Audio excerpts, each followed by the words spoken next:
আমরা আল্লাহ বিশ্বাসী, রসুল বিশ্বাসী,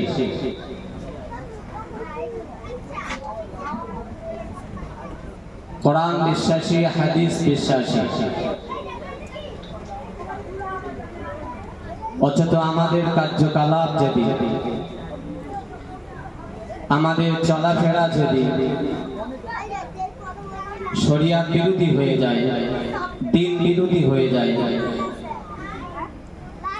সেটা অনেকটাই খারাপ। তো আমি সকলের কাছে নিবেদন রাখছি, আপনারা সকলে পাক মাহফিলে এসে বসে যান।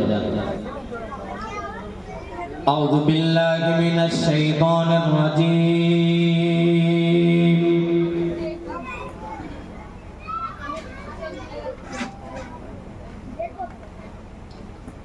বিসমিল্লাহির রহমানির রহিম।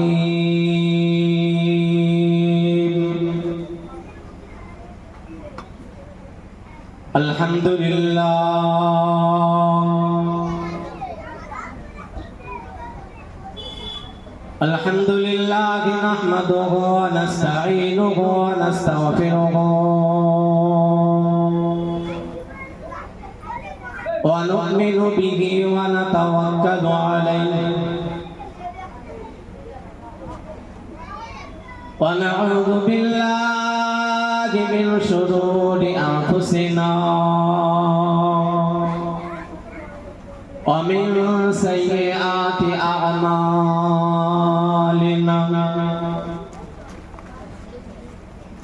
من يهده الله فلا مضل له ومن يضلله فلا هادي له.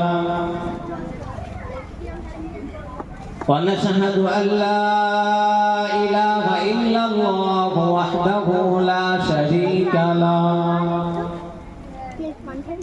ونشهد أن سيدنا ونبينا ومولانا محمدا عبده ورسوله.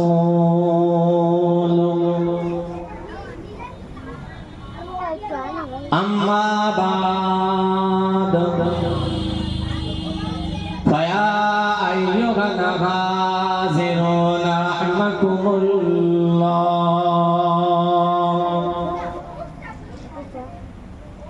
قال الله تعالى في كلامه المجيد والفرقانه الحميد: إن الله وملائكته يصلون على النبي يا أيها الذين آمنوا صلوا عليه وسلموا تسليما. اللهم صل على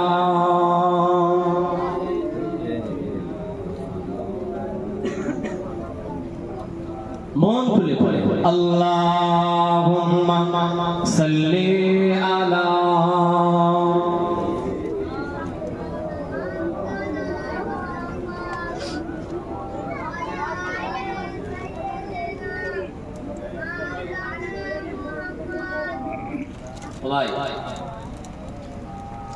আমাদের দরুদ শরীফের যে আওয়াজ না, পাশে যারা আসে তারা মনে করছে যে হয়তো ওখানে কোনো লোকজন। আমাদের আওয়াজটুকু একটি ইমানি জজবা দিয়ে দেবে। আমরা প্রত্যেকেই জানি, ইতিহাস আমরা জানি যে বিশ্বনবী সাল্লাল্লাহু আলাইহি ওয়াসাল্লাম বদরের যুদ্ধে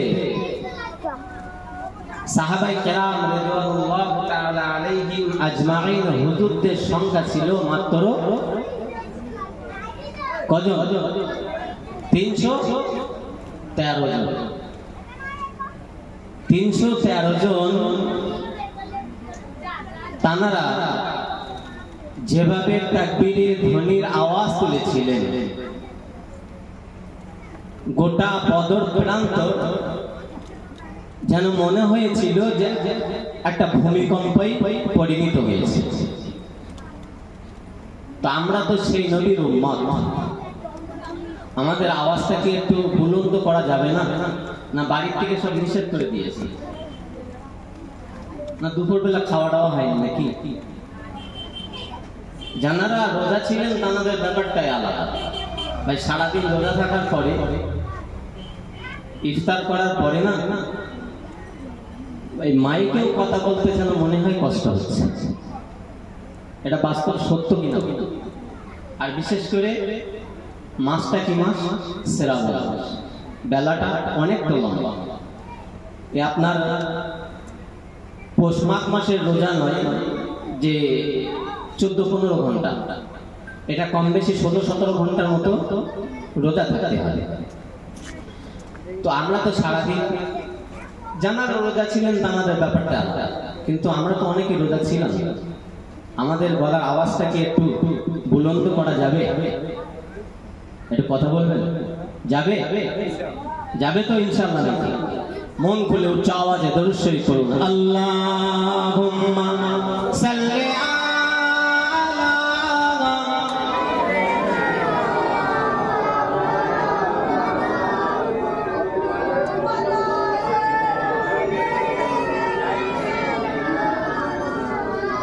মুস্তাফা মুস্তাফা মুস্তাফা মুস্তাফা মুস্তাফা মুস্তাফা মুস্তাফা মুস্তাফা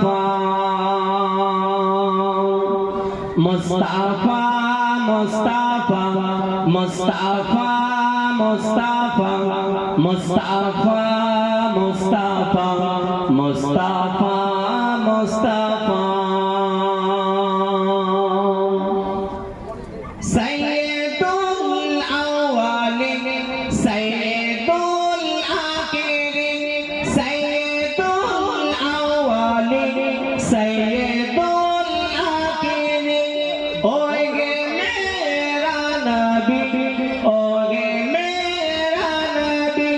तुझसा कोई नहीं, तुझसा कोई नहीं, तुझसा कोई नहीं, तुझसा कोई नहीं। मुस्तफा मुस्तफा मुस्तफा मुस्तफा मुस्तफा मुस्तफा मुस्तफा मुस्तफा अल्लाहुम्मा सल्ली अला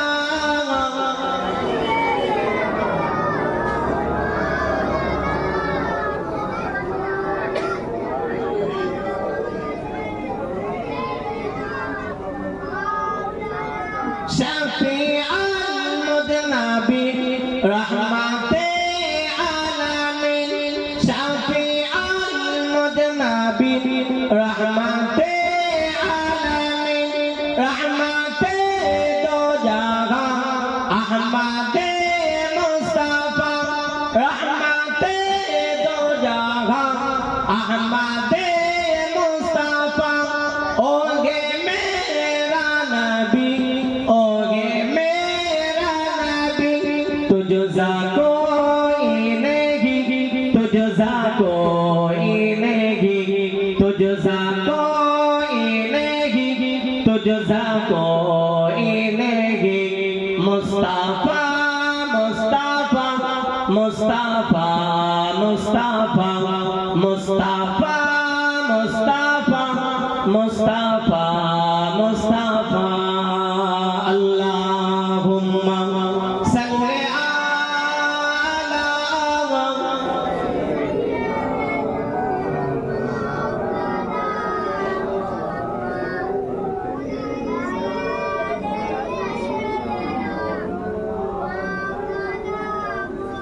मेरे आँखों के पुतली में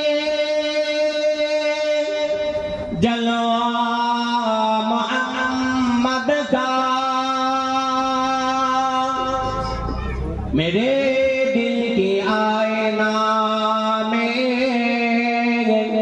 नक्शा ही मोहम्मद का। कोई जन्नत में जाएगा, कोई दोज़ख में पहुंचेगा, मदीने की तरफ दौड़ेगा दीवाना मोहम्मद का। अल्लाहुम्मा सल्ली अला।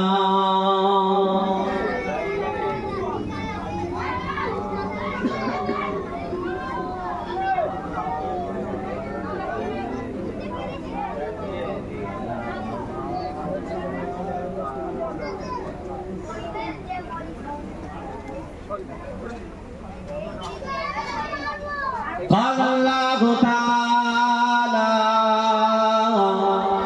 في كلامه المجيد والفرقان الحميد.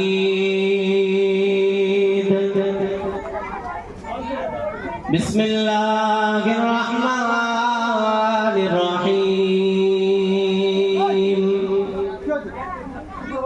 إن عدة الشهور عند الله 12 شهرا في كتاب الله يوم خلق السماوات والأرض منها 4 حروم.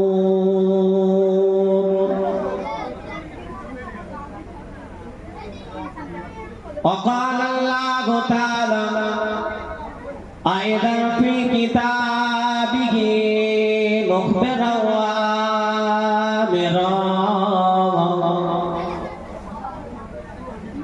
بسم الله الرحمن الرحيم.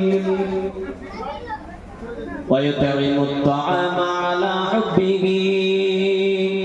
مسكينا ويتيما وأسرا.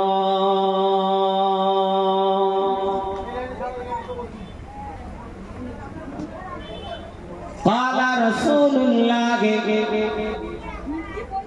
صلى الله عليه وسلم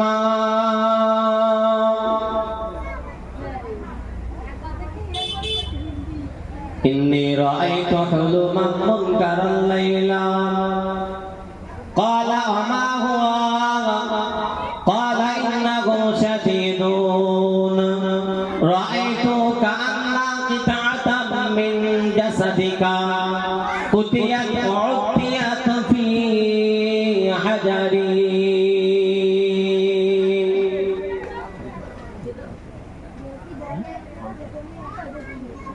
وقال رسول الله صلى الله عليه وسلم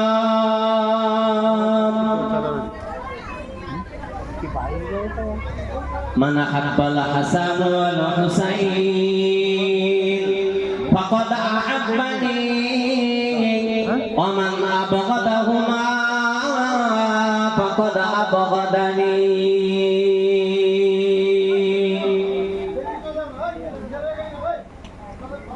प्यारे हाज़िराने मजलिस, उपस्थित आमार ईमानदार भाईरा, नेतकार आल्लाह वाला गणेरा, जवानेरा, जुबकेरा, आमार मुरब्बी आन बच्चानेरा, समवयस्क आमार नौजवान गणेरा, पर्दानशीना आमार मा ओ बोनेरा, छोट्ट छोट्ट मासूम बच्चारा, আজকের এই মাহফিলে সম্মানিত সভাপতি সাহেব, আমন্ত্রিত ওলামায়ে হযরত গণেরা, সর্বপ্রথমে জানায় দরবারে ইলাহিতে অসংখ্য শুকরিয়া যে আল্লাহ পাক রব্বুল আলামিন আমাদেরকে এমন একটি মাহফিলে, এমন একটি মাসে, এমন একটি বরকতপূর্ণ দিনে, দিনের অতিক্রম করে আল্লাহ পাক আমাদেরকে এই সুন্দর মাহফিলে আসার মতো, বসার মতো তৌফিক দান করেছেন। তার জন্য সর্বপ্রথমে দরবারে ইলাহিতে জানায় অসংখ্য শুকরিয়া। বলুন সকলে আলহামদুলিল্লাহ। একটু মন খুলে বলুন না আলহামদুলিল্লাহ। সাথে সাথে বিশ্বনবী সরকারে দো আলম সাল্লাল্লাহু সাল্লাল্লাহু আলাইহি ওয়াসাল্লামের প্রতি জানাই লক্ষ কোটি দরুদ এবং সালাম। বলুন সকলে সাল্লাল্লাহু আলাইহি ওয়াসাল্লাম। ভাইরা আমার, আমরা ইতিপূর্বে আমাদেরই মসজিদে সুনামধন্য ইমাম সাহেব হুজুরের কাছ থেকে কোরআনে কারীম থেকে এবং নাতে রাসূল থেকে অনেকই আমরা শ্রবণ করেছি। আমি গুনাহগার, সুদূর বসিরহাট থেকে আল্লাহ পাক আপনাদের সম্মুখে হাজির করিয়েছেন। দোয়া করেন আল্লাহ পাক রব্বুল আলামিন যেন আমি গুনাহগারের জবান থেকে আল্লাহ পাক যেন দুটি কোরআন এবং হাদিস দিয়ে, কোরআন এবং হাদিসের মাপকাঠি অনুযায়ী দুটি কথা বলবার মতো তৌফিক দান করেন। বলুন সকলে আল্লাহুম্মা আমিন। ভাই, আজকের দিনটা কি দিন? কথা বলতে লোক তো আমরা যে কজন আছি, একটু আমরা ভাই ভাই যদি একটু কথাবার্তার ভিতরে মিল মহাব্বত থাকি, তাহলে আমাদের ভিতরে কি কোনো দ্বন্দ্ব হবে, কোনো রাগারাগি হবে না, মিল মহাব্বত আরো বেশি পয়দা হবে। আজকের দিনটা কি দিন গেছে? ইয়ামুন আশুরা। মাসটা কি মাস? মুহররম। কোরআনে কারীম থেকে আমি ছোট্ট ছোট্ট দুটি আয়াতে কারিমা পেশ করেছি। প্রথমত বলি, কোরআন পাকের ভিতরে আল্লাহ 114টি সূরা দিয়েছে, 6666টি আয়াত দিয়েছে এবং 30টি পারা দিয়েছে।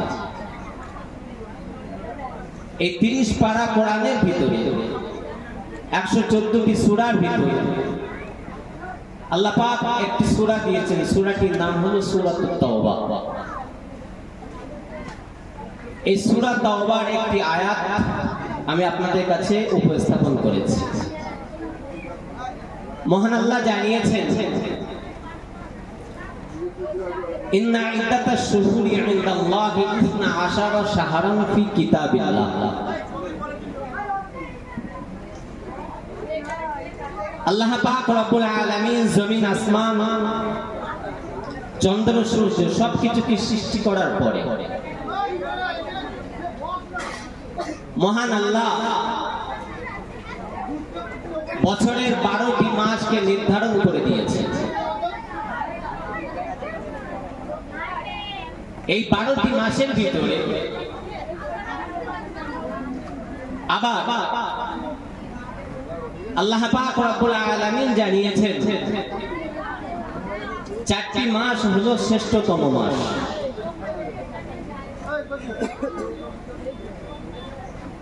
মিনহা আরবাআতুল হুরুম। 4টি মাসকে আল্লাহ শ্রেষ্ঠ মাস হিসেবে গণ্য করেছে। এই 4টি মাস কোন কোন মাস আমরা অনেকেই জানি, আবার অনেকেই হয়তো আমরা জানি না। এই 4টে মাসের ভিতরে মহান আল্লাহ প্রথম মাস দিয়েছেন, মাসটির নাম হলো যুলকাদা। আমরা বাঙালি মানুষ, আমরা আমাদের বাঙালি ভাষায় সেই মাসটাকে বলি জিলকদ মাস। 1 নম্বর হলো যুলকাদা, মানে জিলকদ মাস। দ্বিতীয় মাসটির নাম হলো যুলহিজ্জা। আমাদের পরিভাষায় আমরা বলি জিলহজ মাস, অর্থাৎ মুসলমানদের গোশত খাবার। আমরা আমাদের পরিভাষায় বলি যে কুরবানির ঈদ এবং হজ পাকে যাওয়ার মাস আমরা আমাদের ভাষাতে বলি। তাহলে প্রথম মাস হলো যুলকাদা, দ্বিতীয় মাস হলো যুলহিজ্জা, তৃতীয় মাসের নাম হলো মুহররম। এই তিনটি মাস একেবারে গায়ে গায়ে, যুলকাদা, যুলহিজ্জা, মুহররম। চতুর্থ মাস, এই মাসটা কম বেশি প্রায় 6-7 মাস পরে, মাসটির নাম হলো রজব। মহান আল্লাহ বলিয়েছেন যে আমি আল্লাহ আসমান এবং জমিন সর্বকিছুকে সৃষ্টি করার পরে কোরআনের পরিভাষায় 12টা মাসকে আমি আল্লাহ বছরে নির্ধারণ করেছি। এই 12 মাসের ভিতরে শ্রেষ্ঠতম মাস হলো 4টি মাস। আবার এই 4টি মাসের ভিতরে মহান আল্লাহ বললেন যে আমার কাছে সবচাইতে খাস হলো, আমার কাছে পছন্দনীয় একটি মাস, সেটা হলো মুহররম। এটা আমার মাস।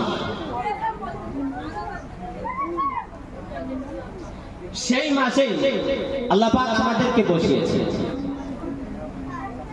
ভাই এই মাসে একটি রাতের নাম হলো লাইলাতুল আশুরা। আশারা থেকে আশুরা এসেছে। আশারা মানে হলো 10। এই লাইলাতুল আশুরা অথবা ইয়াউমুল আশুরা একদিকে ইবাদতের রাত, অপরদিকে মুসলমানদের কাছে, গোটা উম্মতি মুসলিমার কাছে ইয়াউমুল আশুরার দিনটা হলো অত্যন্ত একটা শোকের দিন। আনন্দের দিন নয়, শোকের দিন। কেন? ইয়াউমুল আশুরার দিনে আমরা প্রত্যেকে জানি আপনারা আমার নবী মুহাম্মদুর রাসূলুল্লাহ সাল্লাল্লাহু আলাইহি ওয়াসাল্লামের নওয়াসা দৌহিত্রী খাতুনে জান্নাত হযরত ফাতেমা রাদিয়াল্লাহু তাআলা আনহার কলিজার টুকরা সাইয়্যিদিনা হযরত ইমাম হুসাইন রাদিয়াল্লাহু তাআলা আনহু কারবালার ময়দানে 72 মতান্তরে 82 জন মানুষকে নিয়ে, 82 জন কাফেলাকে নিয়ে, সঙ্গীকে নিয়ে কারবালার ময়দানে তিনি শহীদ হয়েছিলেন।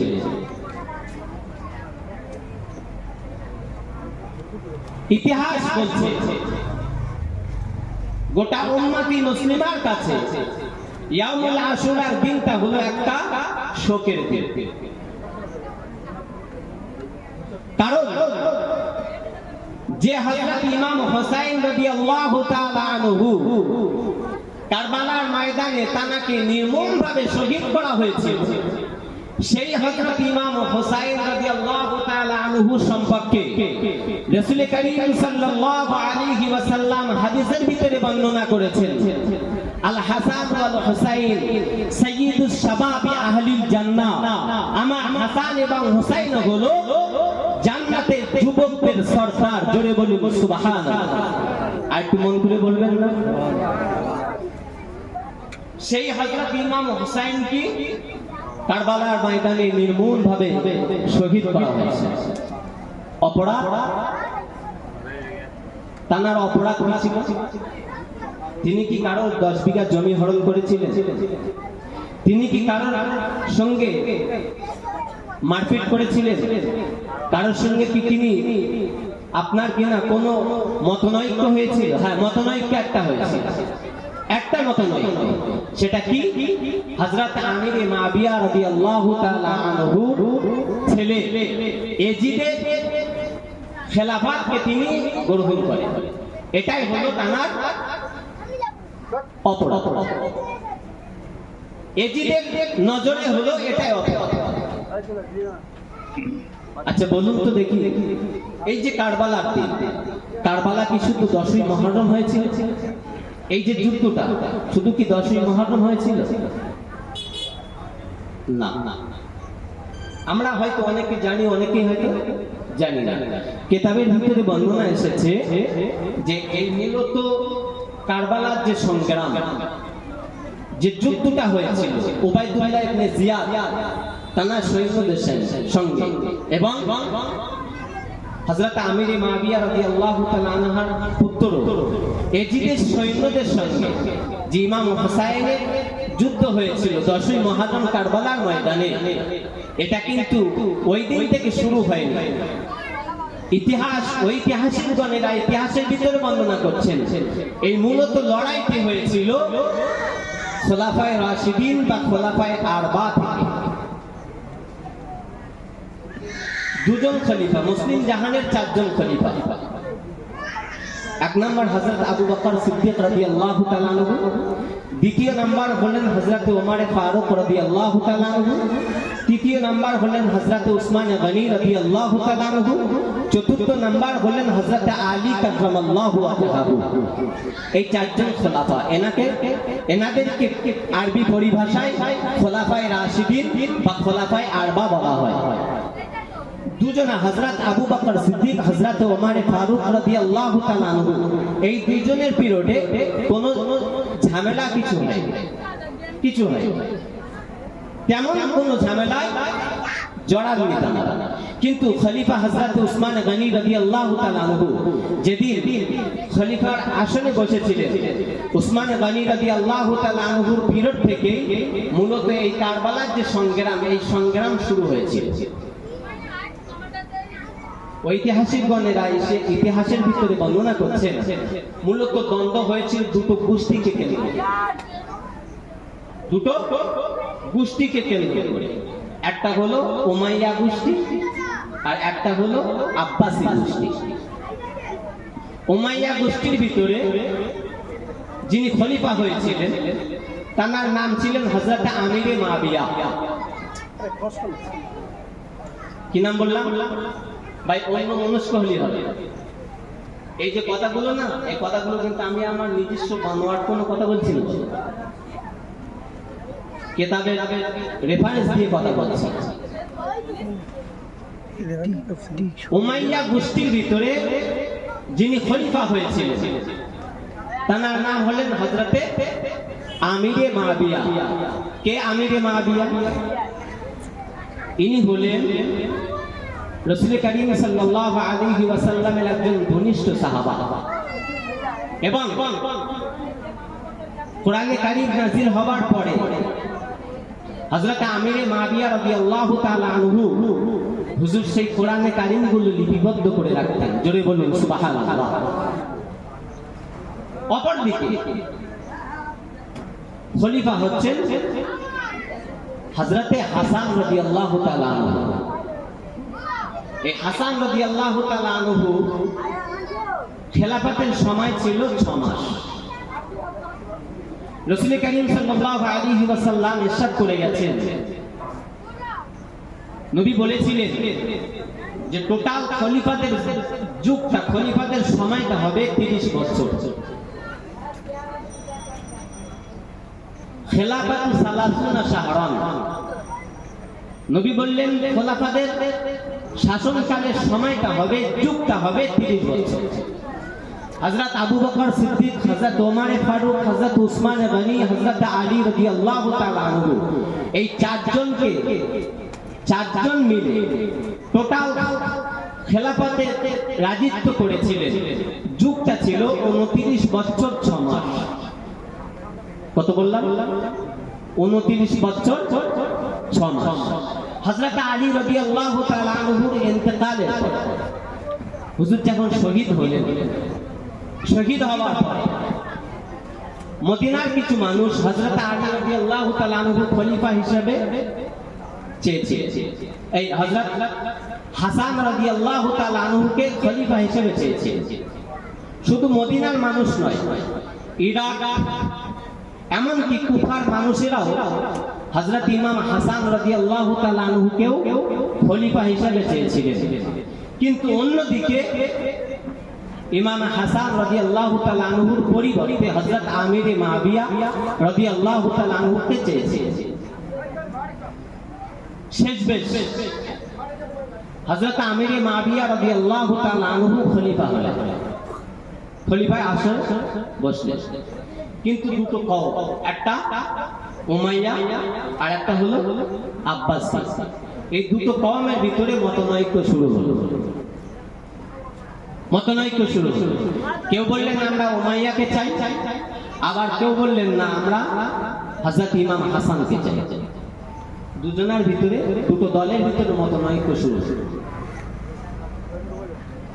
কিন্তু হযরত হাসান রাদিয়াল্লাহু তাআলা আনহু তিনি দেখছেন যে বেশি সংখ্যক মানুষ তারা আমাকেই চাইছে, কিন্তু আমি যদি খলিফার আসনে যদি আমি বসি তাহলে এক্ষুনি মুসলমানদের ভিতরে একটা বিরাট বড় মোটা আকার সংগ্রাম শুরু হবে। হযরত ইমাম হাসান রাদিয়াল্লাহু তাআলা আনহু চিন্তা ভাবনা করলেন যে বিগত সময় মুসলমানদের ভিতরে যে রক্তক্ষয়ী সংগ্রাম হয়েছিল, আমি ইমাম হাসান রাদিয়াল্লাহু তাআলা আনহু ওই সংগ্রাম আমি আর চাই না। হযরত ইমাম হাসান রাদিয়াল্লাহু তাআলা আনহু তিনি পরিকল্পনা করলেন যে হযরত আমির মাবিয়া রাদিয়াল্লাহু তাআলা আনহুকে যে খলিফার মসনদে বসে আছেন, আমি ইমাম হাসান ওনাকে খলিফা হিসেবে গ্রহণ করব। কিন্তু হযরত ইমাম হুসাইন রাদিয়াল্লাহু তাআলা আনহু বাদী হয়েছে।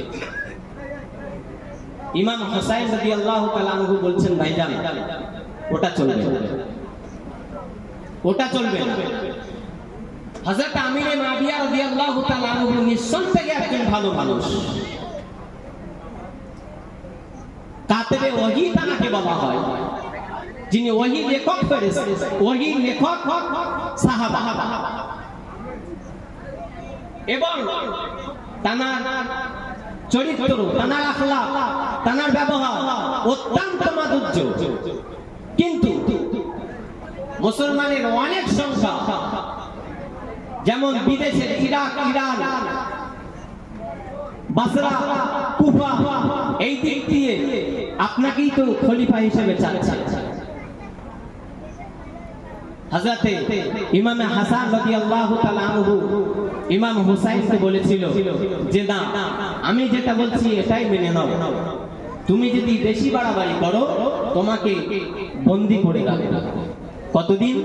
যতদিন না পর্যন্ত মুসলমানদের ভিতরে মিল মোহাব্বত পয়দা না হবে ততদিন পর্যন্ত আমি হাসান তোমাকে ওই আবদ্ধ ঘর থেকে বাহিরে হতে দেব না। শেষবেশ হযরত ইমাম হাসান রাদিয়াল্লাহু তাআলা আনহু হযরত আমির মাবিয়া রাদিয়াল্লাহু তাআলা আনহুর সঙ্গে সাক্ষাৎ করে হযরত আমির মাবিয়াকে বলেছিলেন আপনি খলিফা হন, আমি হাসান, আমি আপনাকে খলিফা হিসেবে মেনে নিলাম। জোরে বলি সুবহানাল্লাহ।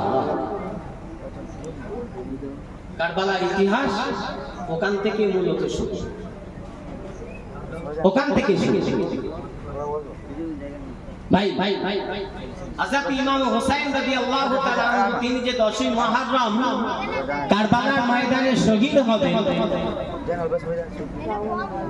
এই কথা হযরত ইমাম হুসাইন রাদিয়াল্লাহু তাআলা আনহু হযরত ফাতেমা রাদিয়াল্লাহু তাআলা আনহার গর্ভে আসার অনেক আগে রাসূল কারীম সাল্লাল্লাহু আলাইহি ওয়াসাল্লাম তারা শহীদ হবার ভবিষ্যৎবাণী করে গিয়েছে, ভবিষ্যৎবাণী করে গিয়েছে। রাসূল কারীম সাল্লাল্লাহু আলাইহি ওয়াসাল্লাম তানার আপন চাচা হযরত ইবনে আব্বাস রাদিয়াল্লাহু তাআলা আনহু, এই হযরত ইবনে আব্বাস রাদিয়াল্লাহু তাআলা আনহুর স্ত্রী ছিলেন যিনি রাসূল পাক সাল্লাল্লাহু আলাইহি ওয়াসাল্লামের সম্পর্কে চাচি আম্মা হন। তার নাম ছিলেন উম্মে ফজল বিনতে হারিস। ইনি আবার রাইসুল মুফাসসিরিন, সমস্ত মুফাসসিরিন হযরত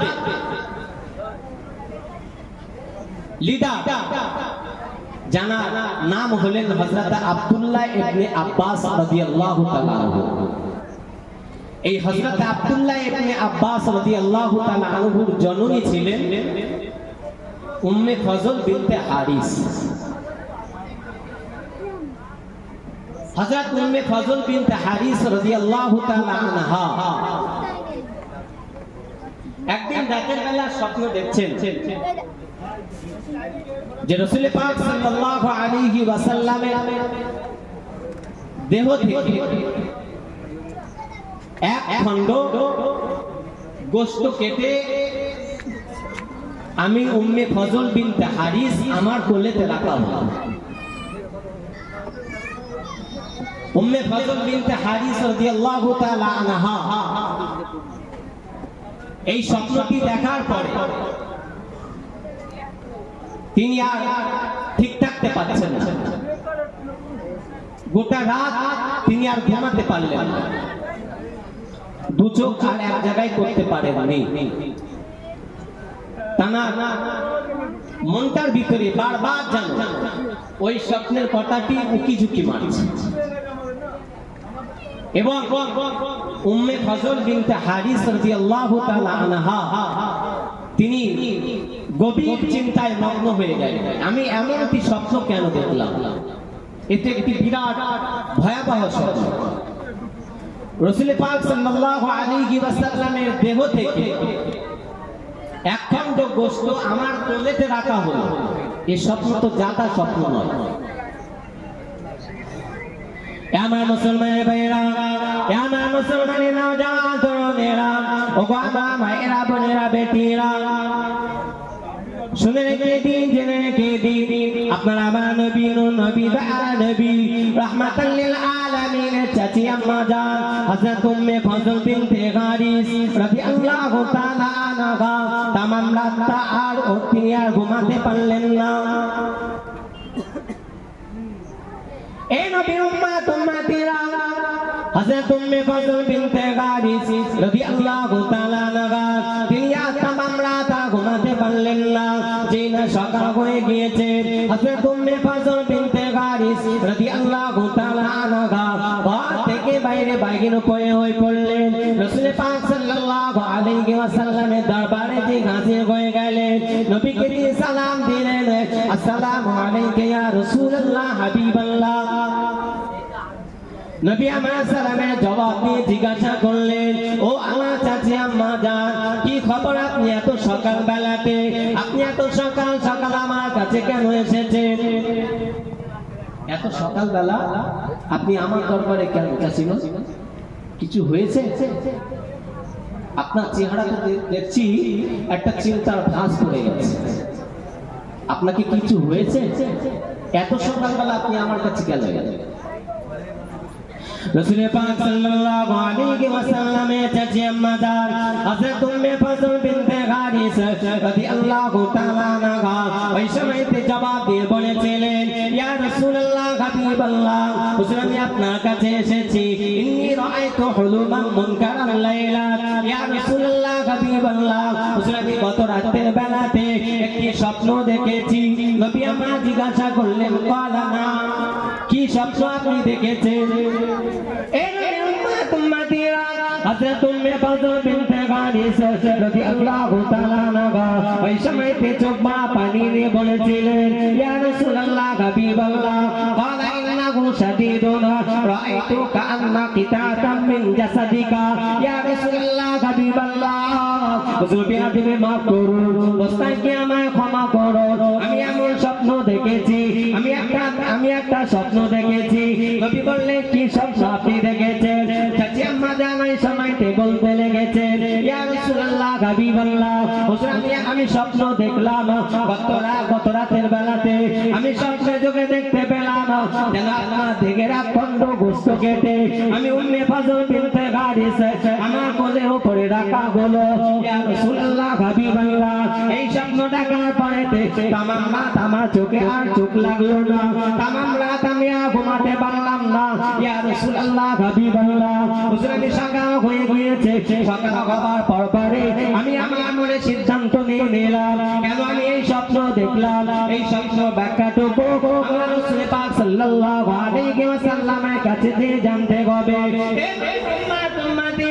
নবী আমরা এই সময়তে বলেছিলেন ওগো আমার চাচি আম্মা জান আপনি যে স্বপ্নটুকু দেখেছেন রাইতিল খাইর আপনি যে স্বপ্ন দেখেছেন স্বপ্নটা অত্যন্ত ভালো স্বপ্ন স্বপ্নটা অত্যন্ত ভালো স্বপ্ন স্বপ্নটা অত্যন্ত উত্তম স্বপ্ন চাচি আম্মা জান এই সময়তে চোখ পানি নিয়ে বলেছিলেন ইয়া রাসূলুল্লাহ হাবিবাল্লাহ হুজুর আপনি বলছেন ভালো স্বপ্ন আপনি বলছেন উত্তম স্বপ্ন কিন্তু না না না আমি যে স্বপ্নটুকু দেখেছি এটা আমার কাছে অত্যন্ত ভয়াবহ স্বপ্ন বলে মনে হয় ইয়া রাসূলুল্লাহ হাবিবাল্লাহ যে স্বপ্ন দেখার পরেতে আমি আমার তামাম রাত চোখে চোখ লাগাতে পারি না আমি আমার তামাম রাত মিলে দু চোখে এক জায়গায় করতে পারি না ইয়া রাসূলুল্লাহ হাবিবাল্লাহ হুজুর আপনি সেই স্বপ্নটু অত্যন্ত ভালো স্বপ্ন বলে আমাকে শোনাচ্ছেন ও মুসলমান ভাইরা নবী আমার জবাব দিয়ে বলেছিলেন ও আমার চাচি আম্মা জান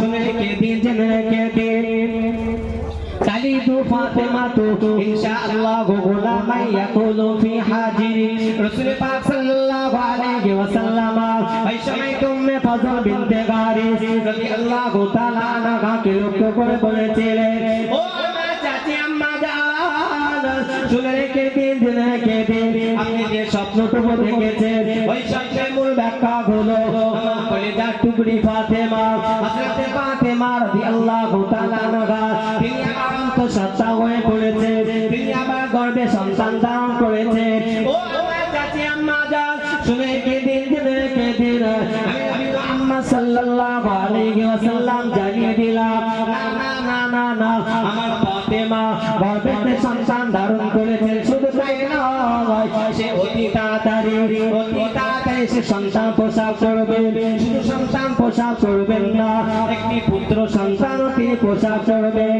ও আমার চাচি আম্মা জান উম্মে ফাজল বিনতে গারিস আপনি শুনে রেখে দিন জেনে রেখে দিন আমার ফাতেমা রাদিয়াল্লাহু তাআলা আনহা যে সন্তানটি প্রসব করবে ওই সন্তানটি হলো পুত্র সন্তান শুধু তাই নয় ওই পুত্র সন্তানটির নাম হবে হযরত ইমাম হুসাইন রাদিয়াল্লাহু তাআলা আনহু জোরে বলুন আর একটু জোরে বলুন উম্মে ফাজল বিনতে হারিস স্বপ্ন দেখলেন রাসূল পাক সাল্লাল্লাহু আলাইহি ওয়াসাল্লামের দেহ থেকে এক খণ্ড গোশত কেটে উম্মে ফাজল বিনতে হারিসের কোলেতে রাখা হয়েছে এই স্বপ্নটি দেখার পরে তিনি তামাম রাত আর ঘুমাতে পারলেন না সকাল হয়েছে সকাল হতে না হতেই রাসূলের দরবারে যে হাজির হলেন ইয়া রাসূলুল্লাহ হাবিবাল্লাহ হুজুর আমি এই স্বপ্ন দেখেছি আমার এই স্বপ্নের ব্যাখ্যাটা নবী তো প্রথমেই স্বপ্নের কথা শুনে রাসূল বলেছেন আপনি যে স্বপ্ন দেখেছেন স্বপ্নটা অত্যন্ত ভালো স্বপ্ন অত্যন্ত ভালো স্বপ্ন উম্মে ফাজল বিনতে হারিস বললেন আমি তো দেখলাম খারাপ স্বপ্ন আর আপনি বলছেন ভালো নবী বললেন হ্যাঁ অবশ্যই ভালো উম্মে ফাজল বিনতে হারিস পূর্ণাঙ্গ ব্যাখ্যা চাইলেন রাসূলের কাছে রাসূল কারীম সাল্লাল্লাহু আলাইহি ওয়াসাল্লাম স্বপ্নের পুরো ব্যাখ্যাটি শুনিয়ে দিলেন শুনুন আপনি যে স্বপ্ন দেখেছেন এর ব্যাখ্যা হলো আমার ফাতেমা সে আবার অন্তঃসত্ত্বা হয়েছে গর্ভে সন্তান ধারণ করেছে অতি তাড়াতাড়ি সে সন্তান প্রসব করবেন শুধু সন্তান বলে ক্ষান্ত হননি রাসূল বললেন সে পুত্র সন্তান আবার দুনিয়াতে প্রসব করবে সেই সন্তানের নাম হবে ইমাম হুসাইন রাদিয়াল্লাহু তাআলা আনহু জোরে বলে আর একটু নাম বলে তাহলে রাসূলুল্লাহর এই হাদিস অনুযায়ী বোঝা যায় যে হযরত ইমাম হুসাইন রাদিয়াল্লাহু তাআলা আনহু দুনিয়াতে আসার আগে রাসূলুল্লাহ তার সম্পর্কে ভবিষ্যৎবাণী করেছেন ভবিষ্যৎবাণী করেছে। এবারে আসুন ইমাম হুসাইন রাদিয়াল্লাহু তাআলা আনহু 10ই মুহররম ইয়াউমুল আশুরার দিনে কারবালার ময়দানে যে নির্মমভাবে তাকে যে শহীদ করা হবে এই বিষয়ে কি রাসূলুল্লাহ ভবিষ্যৎবাণী করে যাননি? অবশ্যই গিয়েছি।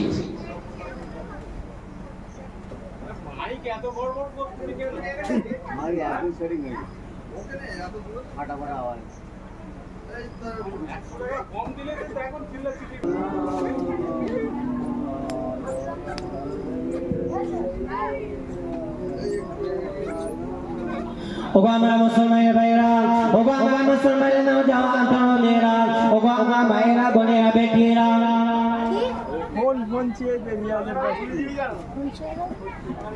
মাসটি হলো মুহররমের মাস। দিনটি অতিবাহিত করলাম ইয়াউমুল আশুরার দিন। হযরত ইমাম হুসাইন রাদিয়াল্লাহু তাআলা আনহু সম্পর্কে যদি আপনাদের কাছে আমি দুটো কথা না বলতে পারি, নিজের মনের কাছে আমি খুব দুঃখিত হয়ে যাই। এ নবীর উম্মত উম্মতিরা, হযরত উম্মে ফজল বিনতে হারিস রাদিয়াল্লাহু তাআলা আনহু, হযরত উম্মে ফজল বিনতে হারিস রাদিয়াল্লাহু তাআলা আনহা স্বপ্নে ব্যাখ্যা শুনে বাড়িতে চলে গেছে। কিছুদিন যাওয়ার পরেতে হযরত ফাতেমা রাদিয়াল্লাহু তাআলা আনহা তিনি একটি সন্তান প্রসব করলেন। সন্তানটি হলো পুত্র সন্তান। রাসূলুল্লাহ কি বলেছিলেন? একটু কথা বলেন। রাসূলুল্লাহ কি বলেছিলেন? উম্মে ফজল বিনতে হারিসকে যে আমার ফাতেমা অতি তাড়াতাড়ি একটি সন্তান প্রসব করবেন বলে কি রাসূলুল্লাহ ক্ষান্ত ছিলেন? রাসূলুল্লাহ কি বলেছিলেন? আমার ফাতেমা অতি তাড়াতাড়ি একটি পুত্র সন্তান আবার তিনি প্রসব করবেন। হযরত উম্মে ফজল বিনতে হারিস রাসূলুল্লাহ এই স্বপ্নের ব্যাখ্যাটি শুনে বাড়ি চলে গেছে। কিছুদিন যাওয়ার পর হযরত ফাতেমা রাদিয়াল্লাহু তাআলা আনহা সন্তান প্রসব করলেন। কি সন্তান? কি সন্তান? এর কথা বলেন। রাসূলুল্লাহ কি সন্তান বলেছিলেন? পুত্র সন্তান। উম্মে ফজল বিনতে হারিস রাদিয়াল্লাহু তাআলা আনহা খবরটা শুনে বাড়িতে চলে গিয়েছিলেন। কিন্তু কিছুদিন যাওয়ার পরে হযরত ফাতেমা একটি পুত্র সন্তান প্রসব করলেন। এই সন্তান প্রসব হওয়ার কিছুদিন পর হযরত উম্মে ফজল বিনতে হারিস রাদিয়াল্লাহু তাআলা আনহার কোলে ইমাম হুসাইনকে তুলে দেওয়া হয়েছে। রাসূলুল্লাহ এটাও ভবিষ্যৎবাণী করেছিলেন যে চাচিমা আপনি যে স্বপ্ন দেখেছেন না, এই স্বপ্নের মূল ব্যাখ্যা হলো আমার ফাতেমা যে সন্তান প্রসব করবে এই সন্তান পুত্র সন্তান হবে, কিন্তু ওই পুত্র সন্তানের লালন পালনের দায়ভার আপনার কোলেতে রাখা হবে। জোরে বলুন সুবহানাল্লাহ। কিছুদিন যাওয়ার পরে হযরত ফাতেমা রাদিয়াল্লাহু তাআলা আনহা সন্তান প্রসব করলেন। 2-4 দিন পরে হযরত ফাতেমা রাদিয়াল্লাহু তাআলা আনহার কলিজার টুকরা হযরত ইমাম হুসাইন রাদিয়াল্লাহু তাআলা আনহুকে উম্মে ফজল বিনতে হারিসের কোলে তুলে দেওয়া হলো তার লালন পালনের জন্য। জোরে বলুন সুবহানাল্লাহ। তাই রাসূলুল্লাহ যে ভবিষ্যৎবাণী করেছিলেন ইমাম হুসাইন সম্পর্কে, যে স্বপ্নে তাবির করেছিলেন, বাস্তব মিলেছে না মিলেছে? রাসূলুল্লাহর কথা কিয়ামত পর্যন্ত মিথ্যা হবে না। হযরত উম্মে ফজল বিনতে হারিসের কোলে যখন ইমাম হুসাইন লালিত পালিত হচ্ছেন, উম্মে ফজল বিনতে হারিস রাদিয়াল্লাহু তাআলা আনহা হযরত ইমাম হুসাইন রাদিয়াল্লাহু তাআলা আনহুকে প্রতিদিন রাসূল পাক সাল্লাল্লাহু আলাইহি ওয়াসাল্লামের কাছে নিয়ে যেতেন।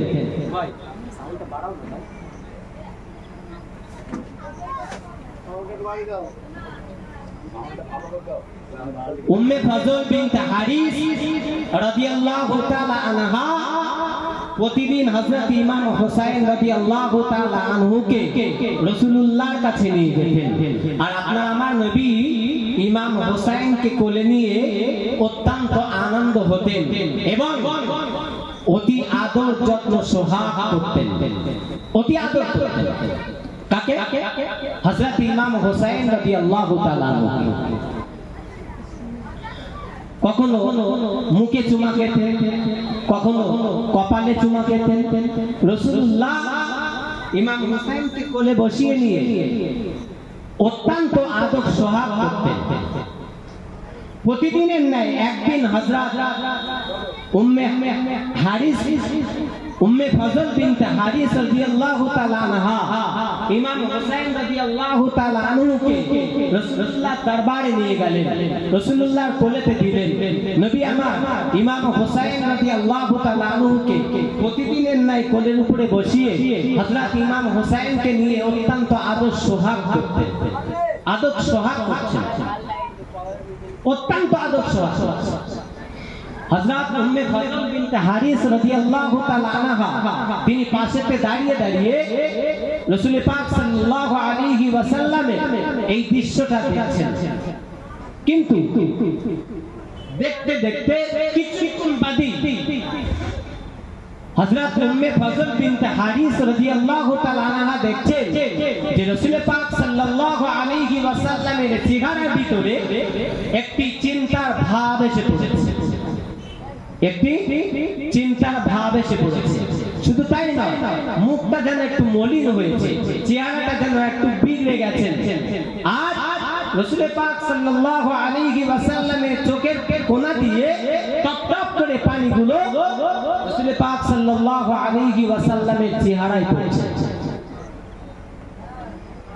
আমার মুসলমান ভাইরা, আমার মুসলমান নওজওয়ান তরুণেরা, ওগো আমার মায়েরা বোনেরা বেটিরা, শুনে কে দি যে হযরত ইমাম হুসাইন রাদিয়াল্লাহু তাআলা আনহুকে কারবালার ময়দানে নির্মমভাবে শহীদ করা হয়েছিল। এই শহীদের পিছনে নবী আমার ভবিষ্যৎবাণী করে দিয়েছিলেন। এই নবীর উম্মতিরা হযরত নবী আমাদের দুনিয়ার শাহনশাহ রাহমাতাল লিল আলামিন হযরত ইমাম হুসাইন রাদিয়াল্লাহু তাআলা আনহুকে কোলের ভিতরে নিয়ে অত্যন্ত আদর সোহাগ করছিলেন। হযরত উম্মে ফজল বিনতে হারিস রাদিয়াল্লাহু তাআলা আনহা পাশেতে দাঁড়িয়ে দাঁড়িয়ে রাসূলুল্লাহ সাল্লাল্লাহু আলাইহি ওয়াসাল্লামের এই দৃশ্যখানা দেখছিলেন। হঠাৎ করে তিনি দেখতে পেলেন রাসূলুল্লাহ চেহারার ভিতরে একটা যেন চিন্তা ভাব এসে পড়েছে। রাসূল পাক সাল্লাল্লাহু আলাইহি ওয়াসাল্লাম চেহারাটা যেন অন্যরকম হয়ে গেল। নবী আমার নবীর চোখ দিয়ে টপ টপ করে যেন পানি টোসা গড়িয়ে গড়িয়ে পড়তে লেগেছে।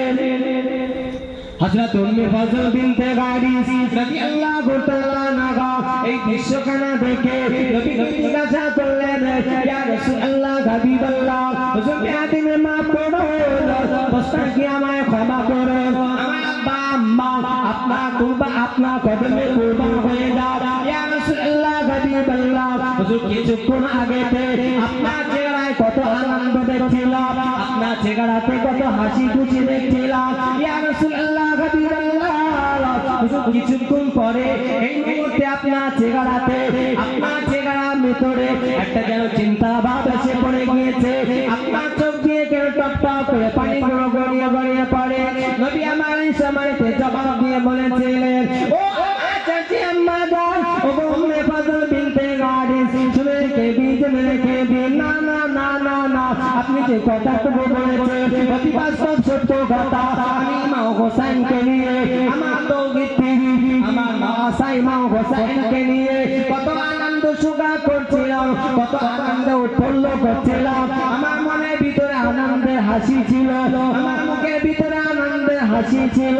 ও চাচি আম্মা জান, শুনে কি দিন আপনি যে আগে যে দেখেছিলেন এটা বাস্তব সত্য কথা, কিন্তু আপনি যে এই মুহূর্তে আমার চেহারা বিকলিত হয়ে যাওয়া কথা আপনি বলছেন, তার মূল কারণটা হলো এই মুহূর্তে আমি যখন হযরত ইমাম হোসেন রাদিয়াল্লাহু তাআলা আনহুকে নিয়ে অত্যন্ত আদর্শ গান করছিলাম, এই মুহূর্তে হযরত জিবরাইল আলাইহিস সালাম আমার দরবারে এসে হাজির হয়ে গেলেন। হযরত জিবরাইল আলাইহিস সালাম তিনি আমাকে সালাম দিলেন, আসসালামু আলাইকা ইয়া রাসূলুল্লাহ হাবিবাল্লাহ। আমি নবী মুহাম্মদ সাল্লাল্লাহু আলাইহি ওয়াসাল্লাম আমি আমার জিবরাইল আলাইহিস সালামের জবাব দিয়েছিলাম। আমি জিজ্ঞাসা করলাম, ও ভাই জিবরাইল কি খবর, কি মন নিয়ে আপনি আমার কাছে এসেছেন, কি কথা নিয়ে আপনি আমার কাছে এসেছেন? হযরত জিবরাইল আলাইহিস সালাম ওই সময়টা আমাকে লক্ষ্য করে বলেছিলেন, ইয়া রাসূলুল্লাহ হাবিবাল্লাহ, তুমি মাফ করো, রাস্তাকে আমায় ক্ষমা করো, আমি আপনার কাছে একটা সংবাদ নিয়ে এসেছি। কি সংবাদ ভাই জিবরাইল? ইয়া রাসূলুল্লাহ হাবিবাল্লাহ, হুজুর আপনার কোলেতে যে বাচ্চাটিকে দেখছি এই বাচ্চাটি আপনার কি হয়? নবী আমার বলতে লেগেছে, ও জিবরাইল এই বাচ্চাটি আমার কেউ নয়, ইনি হলেন আমার দৌগতি, ইনি হলেন আমার নওয়াসা হযরত ফাতেমা রাদিয়াল্লাহু তাআলা আনহা কলিজার টুকরা। হযরত জিবরাইল আলাইহিস সালাম বললেন, ইয়া রাসূলুল্লাহ হাবিবাল্লাহ, হুজুর আপনি ইমাম হোসেনকে কতটা মহব্বত করে ভালোবাসে। নবী আমার সময়তে জবাব দিয়ে বলেছিলেন, ও জিবরাইল শুনে কে দিন আমি মুহাম্মদ রাসূলুল্লাহ সাল্লাল্লাহু আলাইহি ওয়াসাল্লাম আমার নাম ইমাম হোসেনকে অত্যন্ত মহব্বত করে ভালোবাসি। নবী আমার ওই সময়তে যেই কথা বললেন হযরত জিবরাইল আলাইহিস সালাম ওই সময়তে বলতে লেগেছে, ইয়া রাসূলুল্লাহ হাবিবাল্লাহ, হুজুরকে আপনি মাফ করুন, রাস্তাকে আমায় ক্ষমা করুন, আপনি যে আপনার দৌগতি আপনার নওয়াসা ইমাম হোসেনকে নিয়ে এত আদর্শ গান করছেন, ইয়া রাসূলুল্লাহ হাবিবাল্লাহ, হুজুর আমি আপনার কাছে একটা সংবাদ নিয়ে এসেছি। সেই সংবাদটি হলো আপনার উম্মতের ভিতরে একটা উম্মত আপনার এই দৌগিতে আপনার এই নওয়াসা ইমাম হোসেনকে কারবালা ময়দানে 10 মুহররম আশুরা দিনে কারবালা ময়দানে নির্মমভাবে তারা শহীদ করে দেবে। ও আমার চাচি আম্মা জান, আমি মুহাম্মদ সাল্লাল্লাহু আলাইহি ওয়াসাল্লাম যেই কথা শুনলাম, শোনার সাথে সাথে আমি রাসূল পাক সাল্লাল্লাহু আলাইহি ওয়াসাল্লাম আমি আমার চোখ দিয়ে আমি আমার ইমাম হোসেনের দিকে আর তাকাতে পারছিলাম না, আমি আমার ইমাম হোসেনের দিকে আর ফিরে তাকাতে পারছিলাম না। আমার মনের ভিতরে যেন একটা বিরাট ধরনের কষ্ট এসে লেগে গেল। যে ইমাম হোসেনকে আমি নবী এত ভালোবাসি, যে ইমাম হোসেনকে আমি রাসূলুল্লাহ তো মহব্বত করি, আর আমার উম্মতের ভিতরে একটা উম্মত তারা আমার এই দৌগিতেরই আমার ইমাম হোসেনকে নির্মমভাবে কারবালার ময়দানে শহীদ করে দেবেন। হযরত জিবরাইল আলাইহিস সালামের এই কথা শুনে আমি নবী আমার যেন মনের ভিতরে একটা চিন্তা লেগে গেল। আমি আবার জিবরাইলকে জিজ্ঞাসা করলাম, ও ভাই জিবরাইল আপনি যে কথাটুকু বলছেন এটা কি বাস্তব সত্য কথা?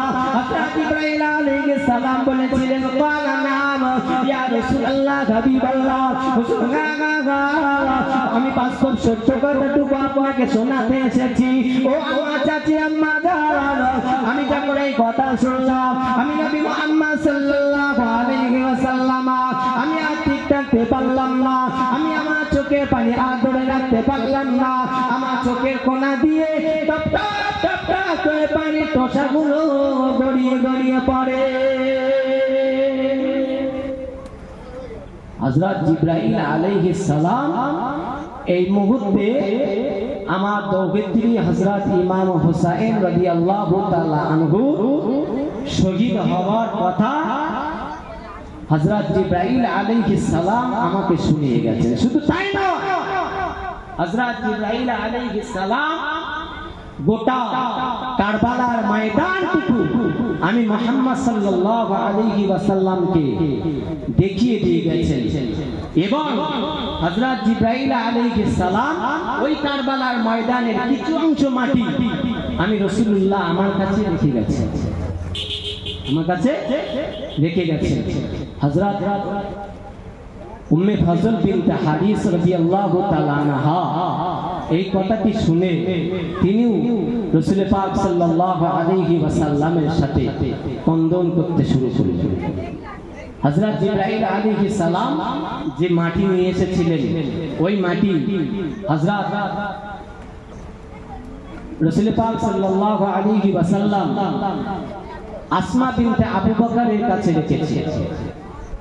আসমাকে ডেকে বলেছিলেন, আসমা এই মাটিটুকু একটা কাঁচের বোতলের ভিতরে বন্দি করে রাখো এবং এই মাটিটুকু দেখবে যেদিনে গলতে গলতে গলতে গলতে এই মাটিটা যেদিনে লাল হয়ে যাবে, রক্তে পরিণত হবে, সেদিনে মনে করবে আমার তৌহিদি আমার নওয়াসা হযরত ইমাম হুসাইন রাদিয়াল্লাহু তাআলা আনহুকে কারবালার ময়দানে শহীদ করা হয়েছে।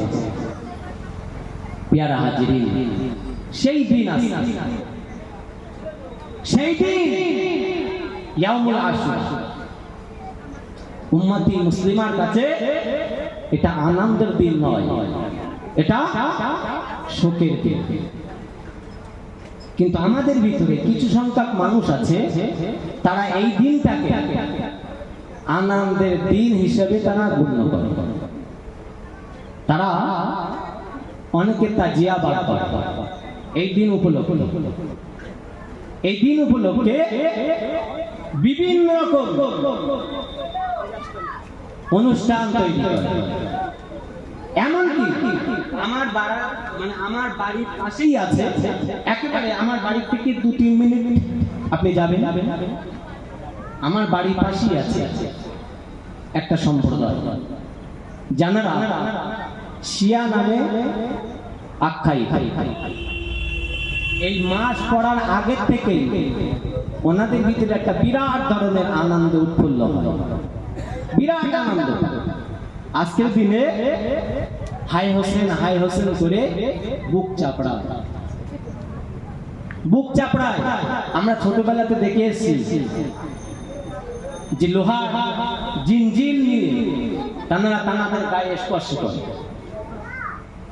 ব্লেড মারে, এই হাতের আঙ্গুলির ফাঁকে ব্লেড লাগিয়ে এইভাবে বুকেতে আঘাত করে, সমস্ত শরীর ক্ষতবিক্ষত হয়ে রক্তে নহর হয়ে যায় রাস্তার উপর। কিন্তু আল্লাহর অপরন্ত দয়া মেহেরবানি এই বছর 4 হচ্ছে ওই জিনিসটা আর হচ্ছে না, ওই জিনিসটা আর হচ্ছে না, সেই রক্ত বার করাটা বন্ধ হয়ে গেছে। এখন আপাতত শুধু বুকেই হাত মারে। এই বুকে যে হাত মারে এর পিছনে একটা রহস্য আছে, একটা ঘটনা আছে। এই যে হাতটা মেরেছিলেন সর্বপ্রথম কে, আর তানাকে অনুসরণ করে এই শিয়া মানে শিয়া সম্প্রদায় এনারা এই হাতটা মানে হাত তো আগে মারতেন না, এখন মারছে, রিসেন্টলি মারছে, বছর 4 হচ্ছে। কিন্তু এর আগে তো জিনজিল মারতেন। জিনজিল বলছেন জি, চেন, একটা চেনের মাথায় অস্ত্র লাগানো থাকে, ওটাকে জিনজিল বলা হয়। ব্লেডের চাইতে আপনি মারবেন তো আপনার দেখে যেখানেই মারবেন সঙ্গে সঙ্গে কেটে হাত হয়ে যাবে। কি আল্লাহর মহিমা জানি না ভাই। পাশে একটা বড় পুকুর আছে, সেই পুকুরে দিয়ে ঝুপঝাপ করে লাফ মারছে, তাদের কোনো কিছুই হয় না। সামান্য আমাদের গায়ে একটুখানি কেটে গেলে সেই জায়গাটায় যদি একটু লতা পাতা বলেন তো আপনি, এই লতা পাতা গলে যদি একটু রস দেওয়া হয়, রিডি করে জ্বালা আমরা অনেকে হয়তো সহ্য করতে পারি। কিন্তু ওরা এই জিনজিল মারার পরে পুকুরে ঝাঁপ পাচ্ছে, তামাম শরীরটা আপনি পিঠ এবং বুকে আপনি দেখতে পারবেন না, একটা স্ত্রী চেহারা হয়ে যায়, ফাড়ার দাগ, ক্ষতবিক্ষত চেহারা, সেই চেহারা নিয়ে রক্তমাখা শরীর নিয়ে পুকুরের ভিতরে ঝুপঝাপ করে কসম খোদার করে বলছি, একটা মিথ্যা কথা বলছি। কি আল্লাহর মহিমা জানি, তাদেরকে কিছু হয় না, আমরা শুধু চিন্তা করি যে ওদেরকে কিছু হয় না। সামান্য আমাদের গায়ে একটুখানি কেটে গেলে আমরা জ্বালাই ছটফট করি, আর ওরা ওই মানে ক্ষত শরীর নিয়ে পুকুরি লাফ মারছে, ওদের কি কিছু হয় না? হযরত ইমাম হুসাইন রাদিয়াল্লাহু তাআলা আনহু কারবালার ময়দানে এমনি এমনি জাননি বলে, বাকায়দায় হযরত ইমাম হুসাইন রাদিয়াল্লাহু তাআলা আনহুকে দাওয়াত করে নিয়ে যাওয়া হয়েছে। যখন এজিদের খেলাফতকে তিনি গ্রহণ করেন, রাসূল পাক সাল্লাল্লাহু আলাইহি ওয়াসাল্লাম